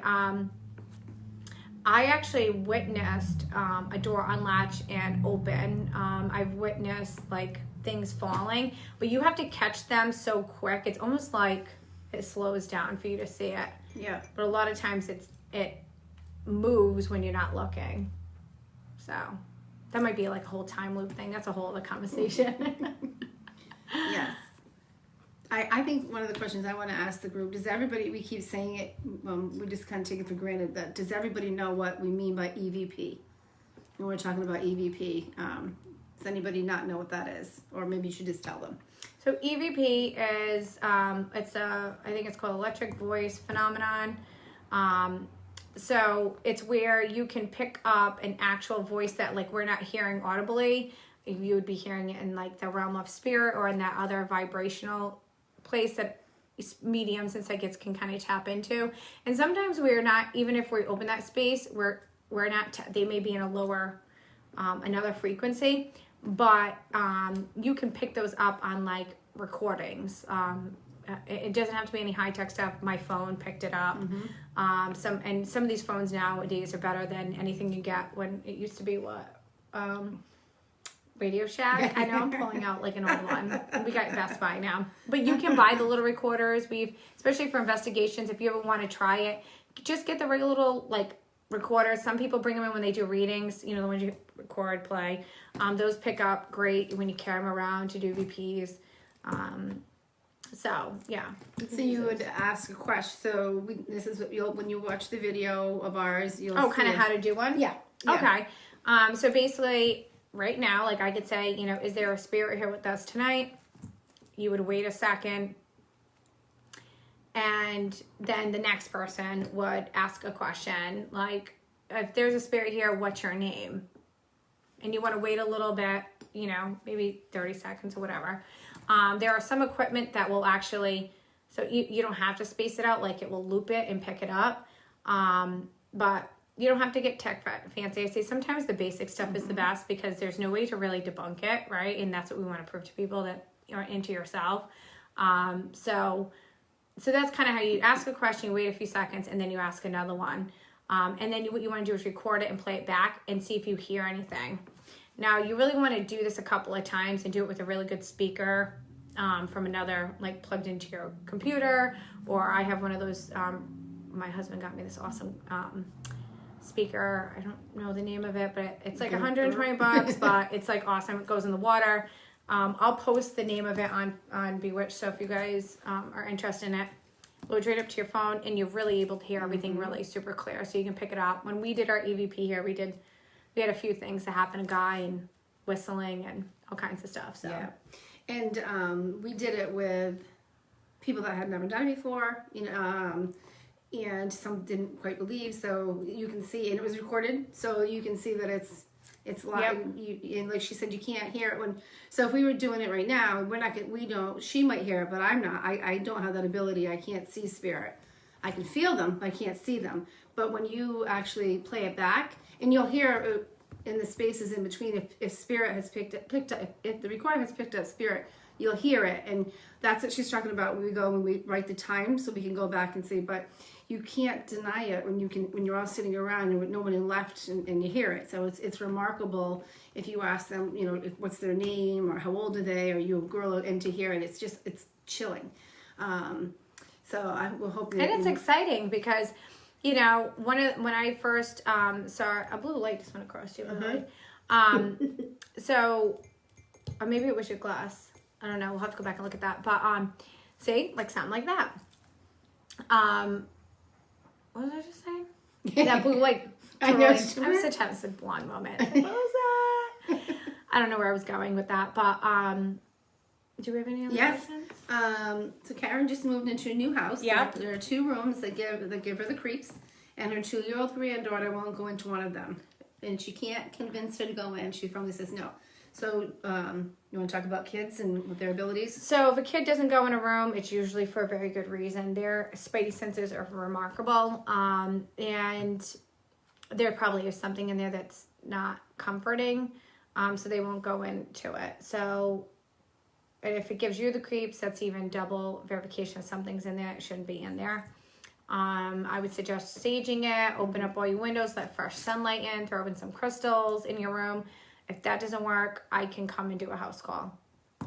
When it comes to kids, coronavirus, I don't even care about. But I do. You know what I mean? You guys just won't be able to be in the house. I'll just spray coming with like, oh, I really look like Ghostbusters. Maybe I should have a COVID like outfit. You know I love dressing up. Maybe I should. With sparkles. With sparkles. I'll come in like. But that's a great. But I can remote view into your house too, Karen. So if some of you guys don't know, I do remote viewing, which is where I do this a lot when I do readings. Like I can see people's houses, what they look like, navigate them. If I'm talking to you, I can see your house, the walls, what you have hanging up. It's actually my favorite ability because I feel like I travel with it. You know, it's kind of cool. Remote viewing. I do that a lot before I go into a case's home. So because I need to protect myself also. So I can go in psychically and see what's going on. And I actually did that for a show on the Travel Channel. I hope you would elaborate on that. So at the time, this gentleman, Corey, was my friend, and he had asked me to do something with a community center up in Maine. And I said, oh yeah, I'll definitely go up. And he's like, I said, but I can't go up yet, but I can do remote viewing. So I had done that in the location. Well, the Travel Channel actually was using it on one of their episodes. And he had told them about me, what I did and what I found. So they called me, the producers, and I told them what I did. I went in, remote viewed what was in there, what I thought was in there. And they said, well, we want you to come down and do the show. And I said, okay. So I went down to the physical location. Now I did the whole remote viewing thing. Now, at the time, this gentleman has been in and out of there. He runs it. He does a lot for that organization up in Maine. So he's been in and out of there. He's ghost hunted there 1,000 times. And so at the time, he was part of my ghost hunting crew. And he had joined Bewitched. And we went up there to Maine the night before the showing. And we did an investigation. And when we did the investigation, I said, and now everything's in the dark, you know, because we had to be there at nighttime because it was closed. We couldn't be there during the day. So we're going through everything. It wasn't that late though. It was like 7:30, 8 o'clock. It was winter, snow. And it was snow. There was a huge snowstorm too. Because it was crazy. But we're walking through, and I said, all right, you got to come over here. There's 4 doors. And he's like, no, they're not. There's 3. I'm like, there's a 4th door, Corey, all the way to the end. So we go, and he's like, oh my God, there's a 4th door. He's like, I've never noticed this 4th door. I'm like, well, now he knows I've never physically been there because he just introduced me to this place. This is my first time being there. That's when he realized that I wasn't, you know, because in this paranormal world, you don't know. A lot of psychics and mediums say they can do things. And unfortunately, and I've experienced it, they can't. I find a lot of times everyone wants to be a super Walmart and a super medium psychic. Like they want to have every ability and do every ability. And I think that's great. But some things, you know, it comes with a price. I feel like Rumpelstiltskin. Everything comes with a price, okay? Whether it's tapping you energy-wise, whether you're busy and you can't get to everyone, you know, so it's really important to have like a support team of other people you can trust and refer people to. But not to get off topic, there was a 4th door. We went through it. Everything, the investigation was phenomenal. I won't go through the whole investigation, but to the point of what I was trying to say with my remote viewing, it proved to him that I was legit. So, and it's important to test people that are coming in your house and different things like that. You know, test and look up their reviews. You don't want to just let, you know, anybody in your house. They might unleash something that they don't realize they're unleashing. Now you get even more into trouble. You know, you might have just had some residual energy from arguments you're having with your loved one that just needs to be, you know, pushed along. So I'm gonna have you do your research. I might have you answer one other thing, but before I go into that, I want you to talk about some of the entertainers when they go into locations, some of our concerns, what they do with investigation. But first, Peg wants to know, do old growth trees contain spirits? Old growth, older trees. All of them do. Yep. And there actually are tree spirits. So there are other elementals that they say are housed in these old growth trees. So like a water elemental or an earth elemental will find, and I have this whole theory that there are certain trees, no matter what and anywhere, just don't get knocked down. I mean, they could be developments for whatever reason, doesn't. It's like odd, but it's because it's protected. There's an energy there that doesn't allow it to be, and because I feel that there's an elemental that is within that tree that's like their home. So yeah. Yep. Yeah, she's actually good doing question, a great series on all that. So if you have an interest in theories and gnomes and magic and all that nature stuff, and she's doing that. To go to the question, we talked about entertainers versus healers. What are some of the things when people, like when you call these ghost hunters and they come into your house, what are some of the concerns or some of the things that we notice that they do? So I'll go back to, again, a personal experience. I was asked to do another show, and there was a whole week worth of stuff. And, you know, I had said to one of the main guys who actually was part of the production team or produced the show, and I had said to him after, I said, you know, everything you're doing here is great because it did help my client on many levels. But, you know, when I don't know what else you guys do, you know, I'm here to support this individual through this. Every day I was there, like making sure that nothing was being told to my client or anything that shouldn't because of TV, because they're going to leave and then this client is going to contact me for help, right? And it's my job to do that. So the difference between like entertainers and people who are not on TV, okay, fireworks, I guess, is that I'm going to do aftercare. Mm-hmm. So that was a big word, and he seemed to be shocked by it. He goes, I've never heard that in the paranormal field. I've worked with many paranormal people, and no one has ever said aftercare.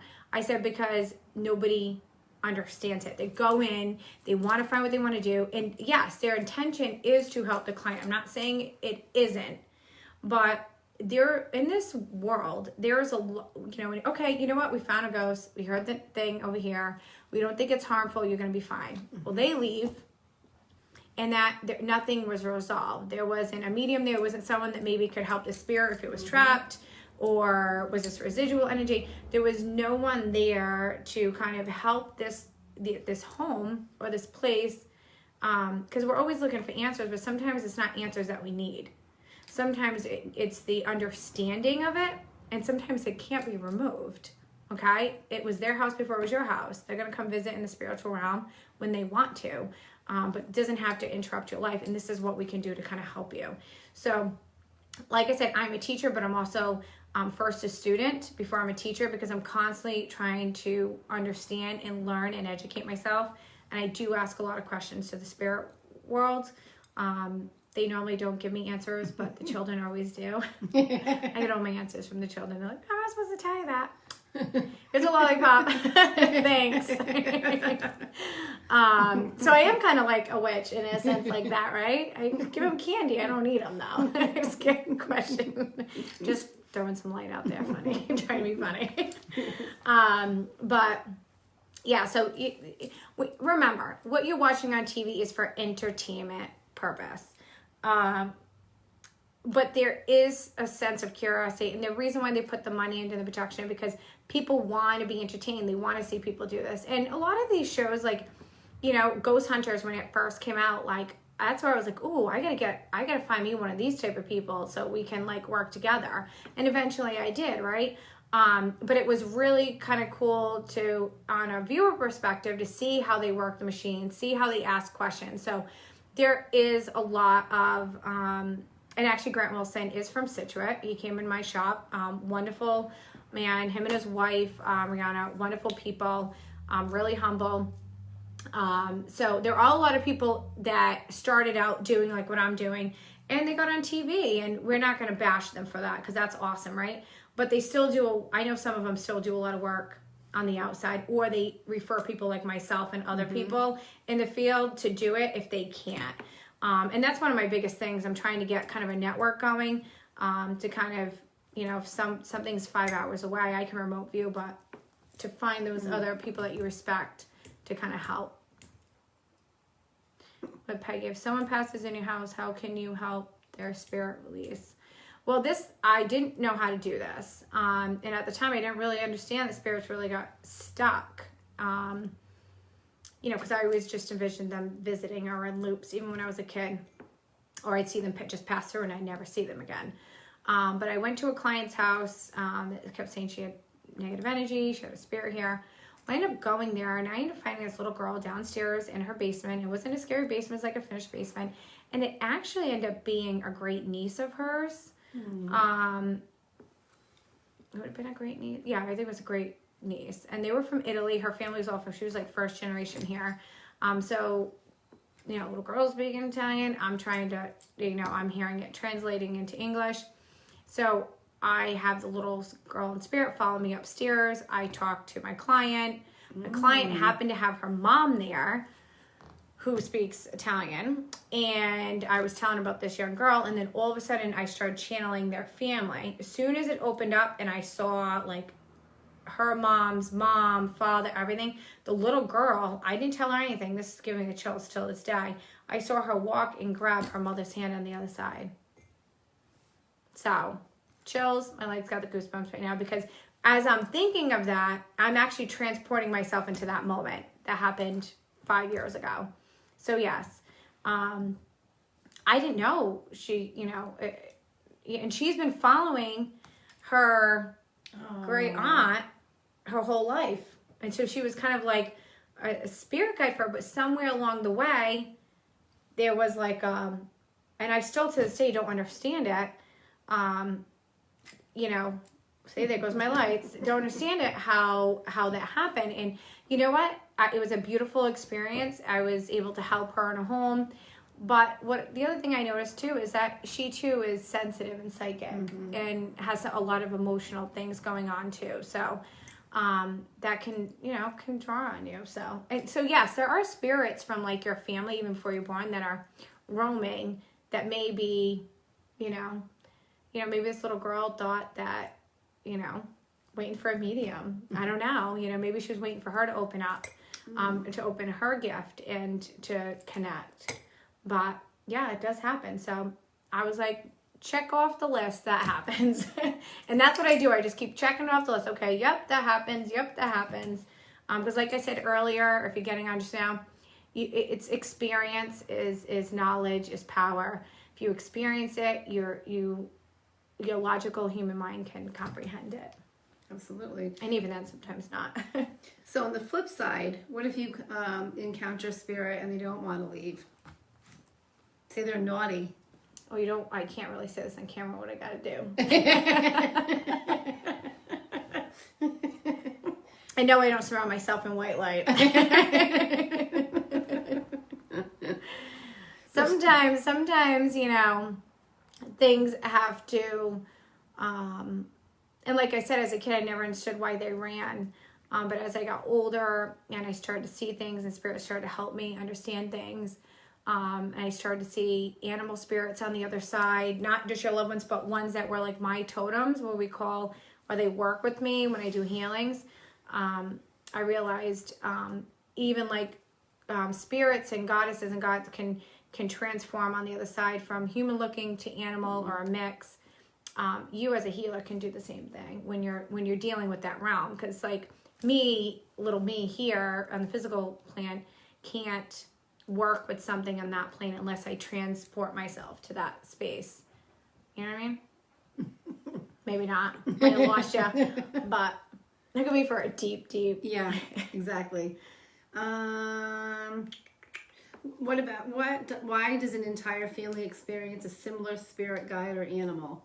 Because especially if you're Irish or, you know, come from like Italy, like you have a long descendant of like a certain nationality, like that little girl, like you will have certain elementals that work with you. So they say like the Irish, this is not my mind because we did our fairy class.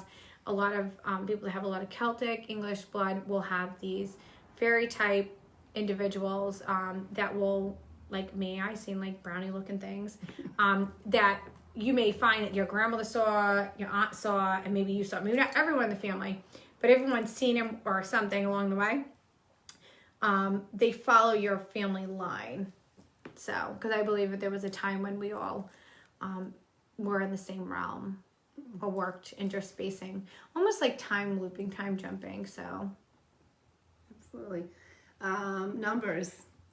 So Deb sees the number 221. What do you think the meaning is behind that? She sees it everywhere. That may be something significant to you, February 21st. It could also be a mirror image of 122 versus 221. I find when you find off numbers and they're not in a sequence like 222 or 333, there is a message in that number for you, and I can't tell you what that is. You're going to find that out. I'll give you an example. I kept seeing that number 222 was my number, but I kept seeing 22, 23, 24, 22, 23, and everything I did, open my businesses, whatever, no matter what, it failed or succeeded on that date in April. And those became my numbers for business, for my journey.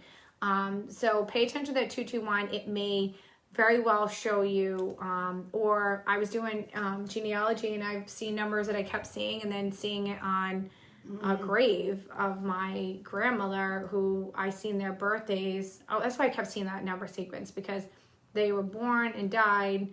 The mother and grandmother, the mother's birthday, the daughter died on, but 60 years later. So there's sequences. Everything is numerology, astrology. It's all connected. It's all math. But if I can give you the best thing, write down every time you see it. And ask yourself when you see it, like, what was I just asking? Mm-hmm. What was I just thinking? And it usually has something to do with that. But that may just be your number. And then it may evolve to something else later on. Can you see a spirit in a mirror? Yes. I was actually on another paranormal show on Travel Channel. I was at Rockefeller's in Salem. And I was there, I was going up, this is when I was like selling witch hats and like doing all kinds of things. And it's how I kind of started my business. And I was with my best friend Tara, and she always knows I'm down the last one. I'm writing like labels on there to drop off at Enchanted in Salem. And I went into the bathroom and I was washing, I came out of the store, when I washed my hair, I looked up, I seen this woman in like this white, now this is the thing about like TV. Everyone kept saying this lady in blue, but I seen the lady in white top with like a black skirt. But everyone that's seen this woman seen her in blue. So during the show, they put her in blue, even though I didn't see her in those colors. But the woman that they saw was very similar. So spirit can change its outfit too. That's the other thing. Like I've seen that happen. So maybe she was like me. She was her work clothes and her date clothes, whatever. But I looked up in the mirror and I like that. The weird thing was, it's not like I see the spirit like here, like she became me. Like I couldn't even see myself for a split second. It was like, and I felt this sense of like urgency and pain. But I remember her necklace. That was very significant to me. And I kept feeling like time, like there wasn't enough time or something with time. It came and went really quick. So, yes, I have. That was freaky. When you couldn't see your own face and you were someone else. This is a good question, Mary. Mary grows her own. She grows her own sage in her garden for smudging. Is that as good as the white sage that does not grow here? You can get white sage. I do sell it here from Four Corners in Arizona, but you can get the plants. I think last year I got that at Home Depot. I was really excited to see white sage. Some of the, some people do sell it, but any sage will work. White sage we like because Native Americans use it. It has a cleaner, purer, I think it has a little bit more of a zing to it. But if you put your intentions into it and put in your love and all your energy that you hope to do with that, it is even more powerful. But I always suggest white sage.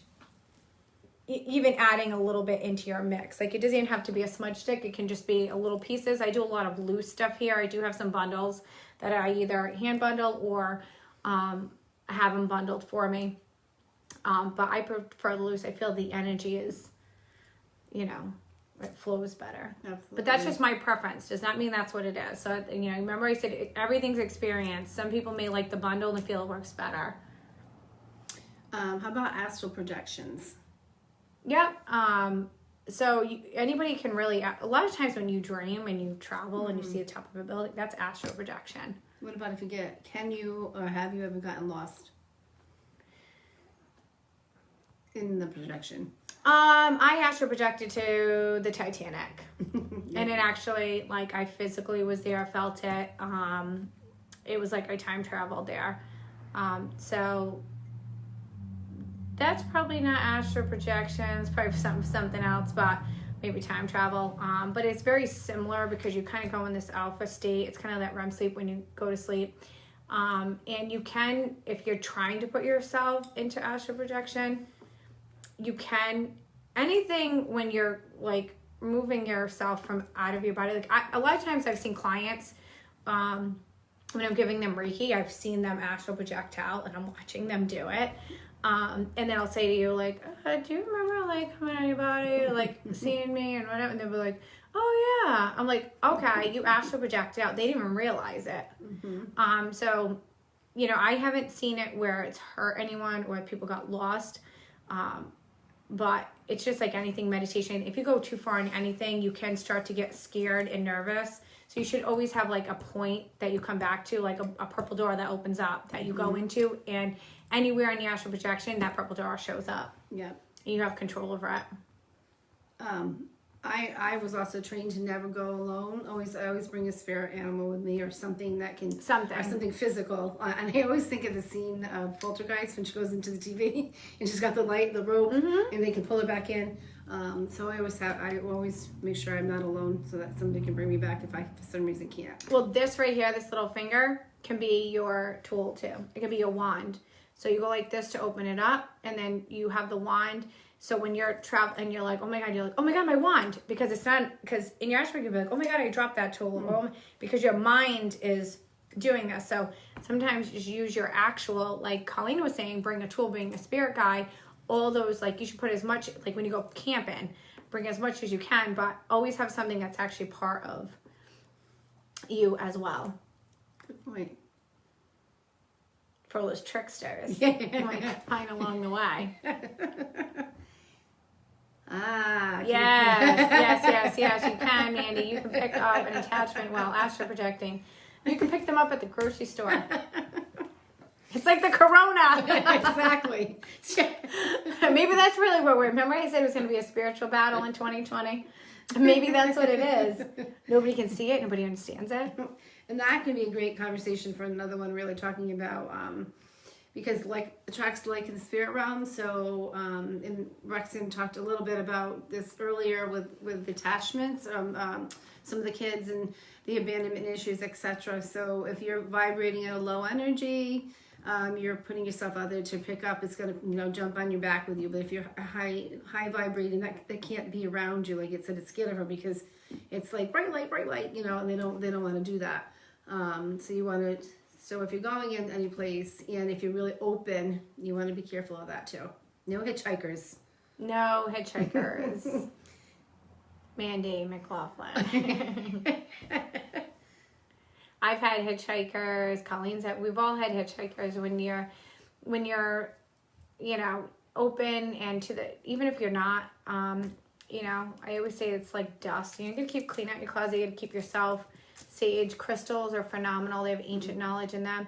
Some will work for you. Some actually will make you sick, like too much amethyst. I remember one of my practitioners and my dear friend Sue put a bunch of amethyst on me. I thought I was going to die. I'm like, this ain't working for me. Deb says, I always feel like something is around me and my girls. Then if I allow it to let them in, I get nervous and shut them out. Any suggestions? Okay, so you're trying to open up and ask them questions, but then it makes you nervous, so you close them back out. It's probably a good thing. Unless you're, you understand it, maybe you can do it. That's almost like inviting them in. There are safe ways to ask questions, who's here, Don't ask, like, is my Auntie May here? Like, just say, who are you? And if you're curious, if you don't and you want them to leave, you can say, please leave my home. If you find that they're not and it's only happening like at night or a certain time, like I said, it just might be residual memories of spirit coming in, like a time loop, or them just coming in for a minute and leaving. They're not doing any harm. And I think once you realize that, then it's fine. I would need more details on that to really answer it, because you have children. I wouldn't want you to do something. She's very curious. She said she's curious. Okay, so you want to do that in a safe space, and maybe with someone who can see spirit or to communicate with spirit, or have someone go into your home and figure out who it is before you communicate with it. And a lot of times I go in people's homes and I'll tell them who it is, and then they're like, okay, well, I talk to Sue all the time, and she pops it in now, and now, like, I left my door open, and, like, I went out, and I came back, I was like, oh my God, I left my door open, it was closed. I'm like, yeah, isn't that awesome? So sometimes it can be a friendly ghost, that kind of helps. So, and it can be good, or it could be a loved one trying to, give you a message. Sorry about the fireworks. Let's hope that's not my kids then. I'm hoping to see that as when things are safely can open up, like actually having people that can come here and do things like Roxanne can actually show people how to do it, have like real live experiences, like doing EVP sessions, so you can kind of have the experience and learn safely. But we have to be in a little bit more. We could do another live video just on how to communicate safely. Nothing is ever really truly safe. Okay. Anytime you open your psychic self to anything, you're opening yourself to everything. There are protection measures. There are, like I said, the white eggs. And your intuition will tell you if it's, oh, I want to communicate with this. I'm curious, but it doesn't feel right. Shut it down. Don't even entertain it, because you might get yourself into trouble. I think there's a lot. I think another follow-up meeting would be to definitely talk about all of our sentients, clairsentient, empaths, sensitive, Jedis, whatever you want to call it. That like maybe helping folks kind of work with that, because it's a lot of questions on that. He wants to know if I believe there's life on other planets. This cannot be as good as it gets. Okay, this cannot be as good as it gets. So interestingly enough, if you Google the extraterrestrial federal law, you will see that there is in our government has created laws about what you do when you actually have an encounter with an extraterrestrial. It even goes down to your animal. I believe it's in Texas, is a quarantine center. So if our government has gone to the extent where if you physically have had an engagement or interaction, a tete-a-tete with an alien extraterrestrial, and you have to be quarantined, and animals have to be quarantined, there's got to be a reason for it, okay?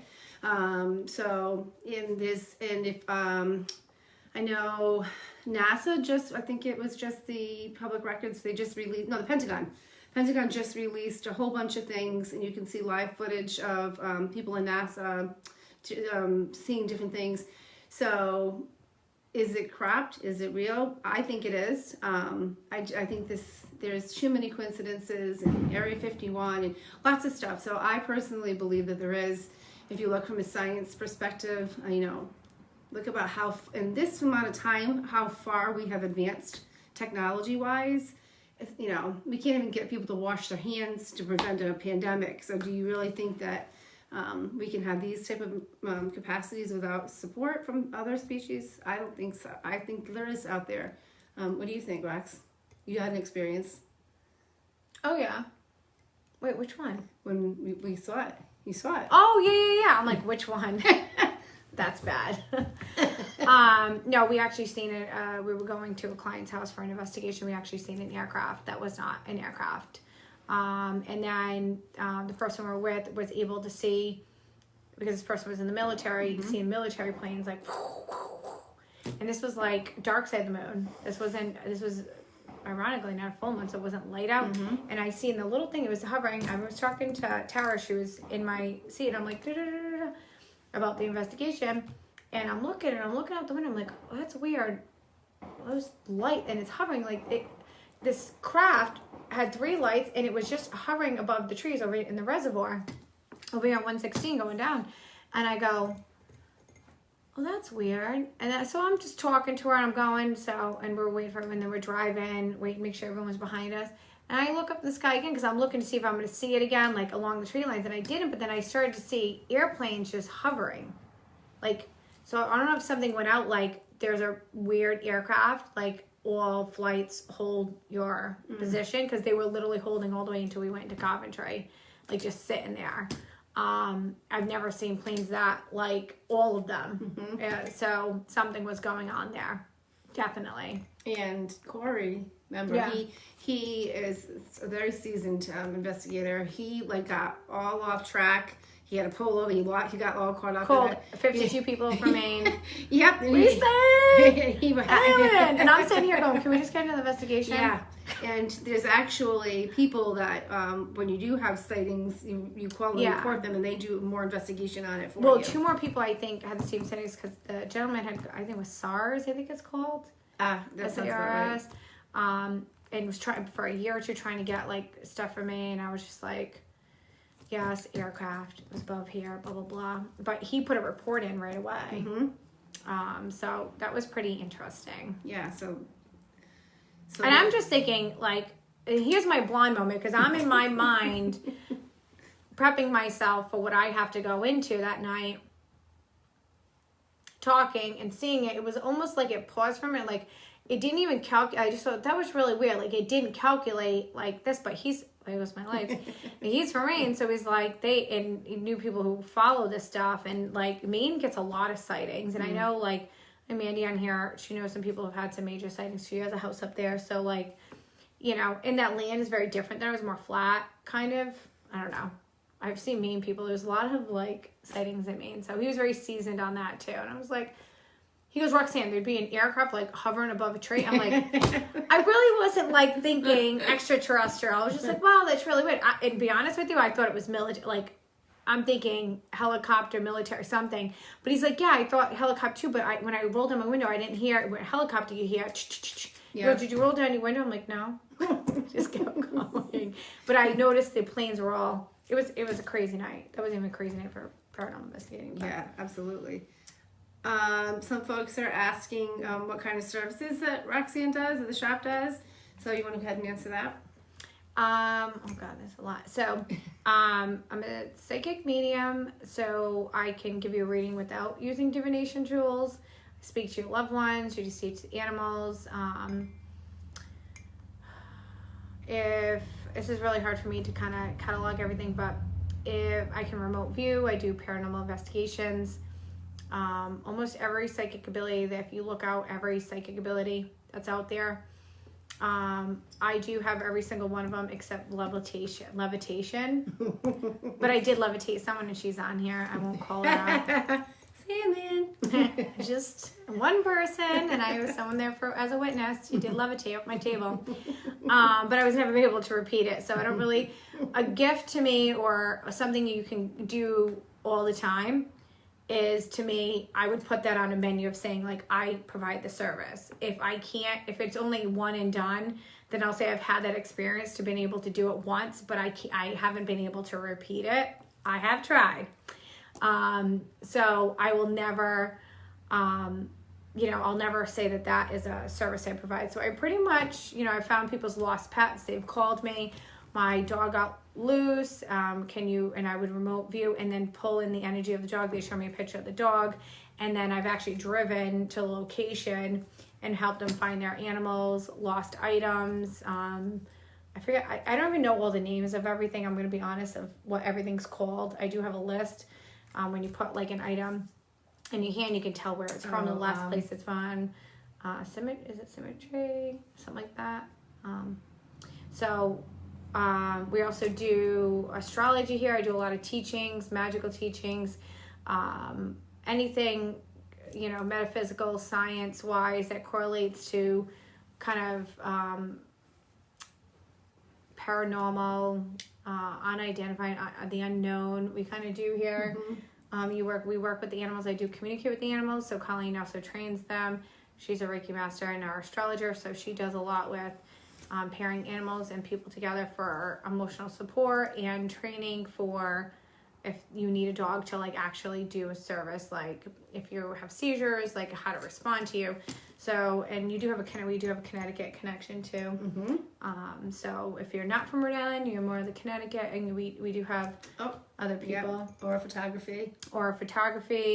Miss Mandy, she's not on right now, but she's on the little feed thing. She does aura photography and tarot classes, tarot readings. Oh my God, we do a lot. Just ask us. Send us, if you have a question and want to know, like, what do we do? Do you do this? Send us a message from bewitchedofscituate.com is my website. You can email through there, bewitchedofscituate at gmail.com, and Facebook, Instagram, we're on all those. So you can just send us a message and ask us, and I'll tell you if I do it or not, if I don't. And if we don't do it here, I will refer you. Even if I do it here, I'll, and I'll say to you, like, if you're drawn to me, then I would love to do that for you. But if you're looking for other people that do it too, I'll give you a list of people I would recommend. I would never not send you to someone that I don't recommend. And I'll say from experience, sometimes you come to have a reading, or you for one reason it ends up being something completely different. I remember, it feels like yesterday, but I think it was 3 years ago, 3+ years ago. I went with my friend. I never have weekends off. There was a little psychic fair in Chepachet, and I grabbed my friend. I said, "Hey, that new witch shop down in Scituate, I think they're going to be at this new show, this new little thing." I said, "We got to go." That's Purple Cat. So we went to have readings, and I always say it was the best reading that I never had.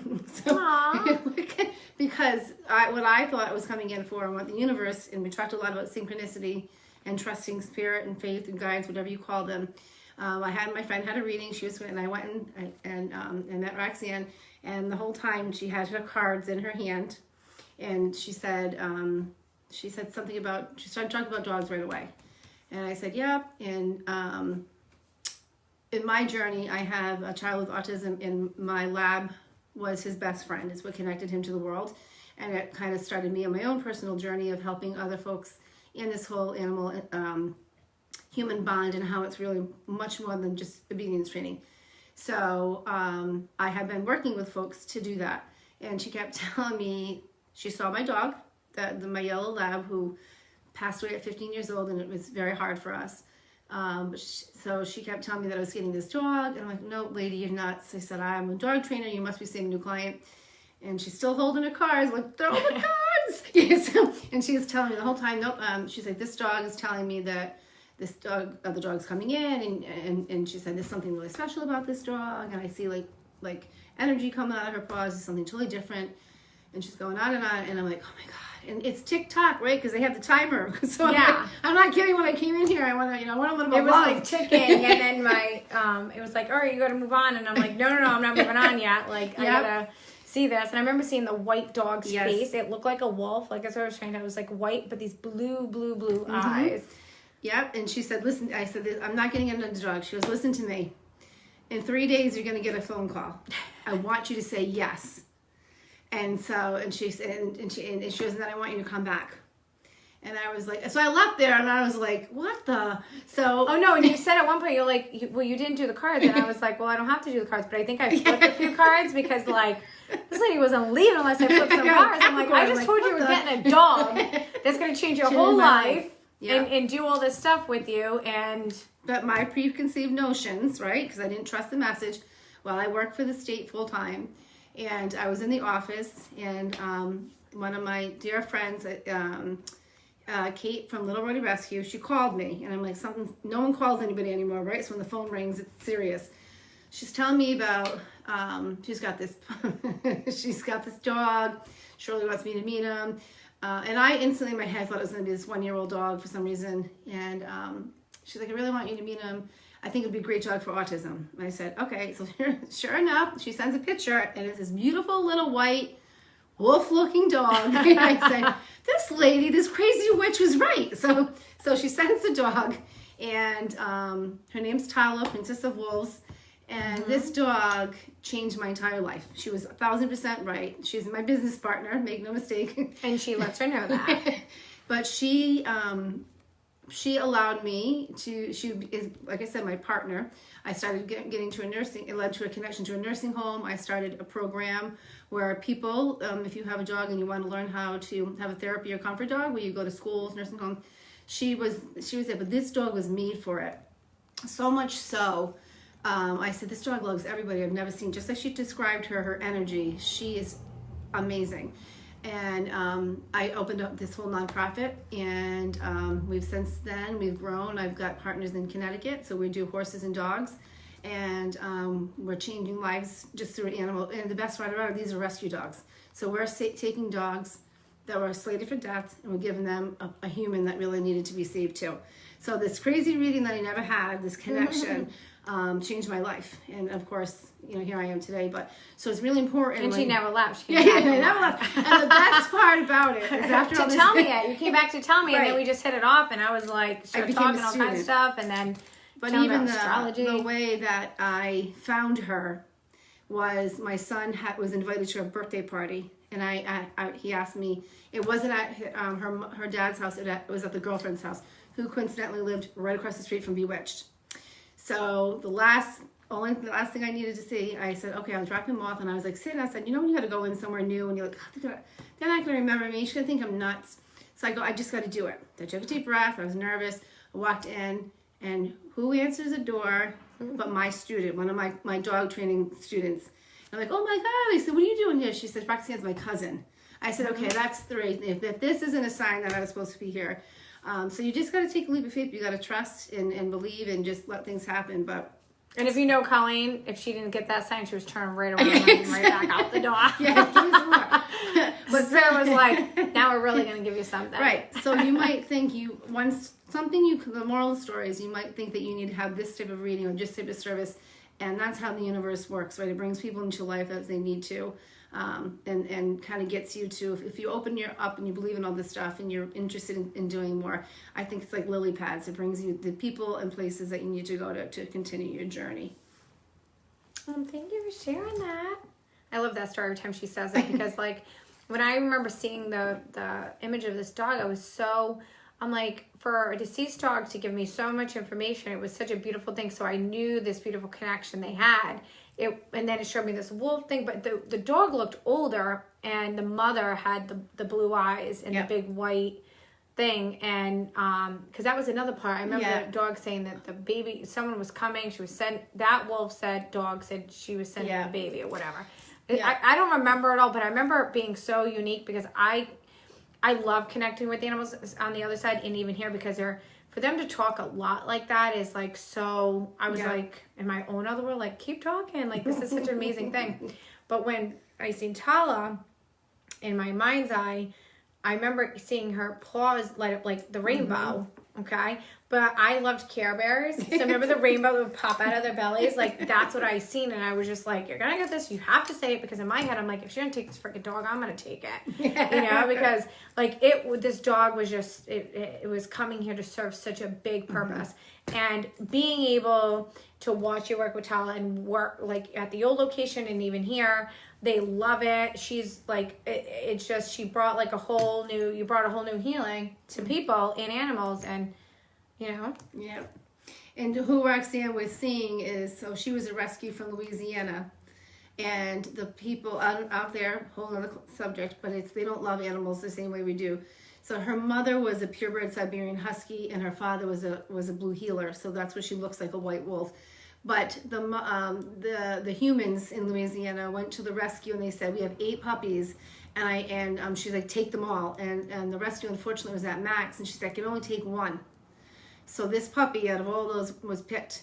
And when I showed Roxanne the picture of the mom, it was exactly who she was seeing. So so Tala's mother was, through my dog that passed, was connecting to Roxanne. Was showing me the dog that was coming. Yeah, so that's incredible. Like that's and sometimes when you don't realize what's happening, and for everybody out there that's reading or doing it as a student, Roxanne will tell you, like, just say it, just trust it, because even though it sounds crazy when it's happening, if she didn't tell me that, I might have taken a different course, right? Maybe I wouldn't be where I was today. So it's instrumental in just saying it and trusting spirit. And they'll put you where you need to go. You just need to, make that conscious choice. And, you know, like she thought it was crazy, and then it happened. So, but she's intuitive enough and to take, she was, you know, brave enough to take that leap, you know. So kudos to you, because, you know, I gave you the information from your dog, so it wasn't even really me. Which makes it even crazier. Which is even crazier. You know, I was just the microphone, I was just the telephone. But, you know, I know a lot of you that are on here, some of you I've given readings to, some of haven't, some of you students. The biggest thing when you put yourself anywhere in the paranormal fields, psychic, medium, with the paranormal, aka spirit, anything like that, just trust your instinct. If your instinct right away says no, not your fear, your instinct, that inner gut feeling, but your curiosity says go 2 more feet, you probably shouldn't go the 2 more feet. So that's the human experience. That's how, you know, I've had spirit tell me, I all day I said I didn't want to go to this place, but I go every year. But people kept pushing me, and then they ended up dying, a tree fall, or this happened or that happened. So loved ones on the other side have told me these stories, like if you're hearing a voice in your head and it's your voice and it's telling you to take a left, not a right, take that left, not that right, even though that right might lead you to Dunkin' Donuts every day. Okay? Take that left that day, because it's either you're saving someone else's life, saving yours, or you're altering a time loop for your life that's going to put you where you need to be. You know, a lot of people think you die and there's just one way you're going to die. No, there's many. They say universally there's 3 because the universe is in 3 numbers. So, you know, there's so much unanswered answers, but so many answers that are answered. And it's just us just talking about it. You know, like I said, if I don't know anything, my colleagues, I'll call people. You know, I always look for experiences and number one ways to understand everything kind of out there. But if you guys don't have any more questions, I think what are we running on? Well, what, 2 hours? A little over. We could talk about this stuff forever. So I would love for you guys to send messages on the feed or even in the Facebook little comments areas, maybe some topics and things you'd like us to cover. Like I said, I'm going to be doing kind of like a Bewitched show in a way, you know, where I'm going to do some things in my gardens and go live and different things and just kind of show a little bit in the day in the life of me and Bewitched and some of the practitioners and the adventures we go on. A lot of times I'll just hit like live and we're going to go on a road show. That will start Saturday morning. We're going to Stonington Vineyard. So we get some live feeds and some things there too. So we hope you guys all enjoy. And again, I am doing readings after July 6th. They will be via Zoom. I feel kind of, I'm just going to go with my intuitive instinct. It's just, even though I want to, and I'm so sad I can't open the store right now because the store is like part of my soul. And it's sad that we can't open. I want to find another way to get you guys into the store and see it without having to be here and try to keep everyone safe. A lot of people are conjuring together for the summer, and I think that's wonderful. I think we needed to get out to our beaches and different things, but a lot of people are not doing it safely. And I want to just keep everyone safe and keep you guys connected. So thank you so much for tuning in, and you will see more as we go throughout the week. So thank you so much, and you guys have a great night, and stay safe and burn sage. Toodles. Burn sage, I love it.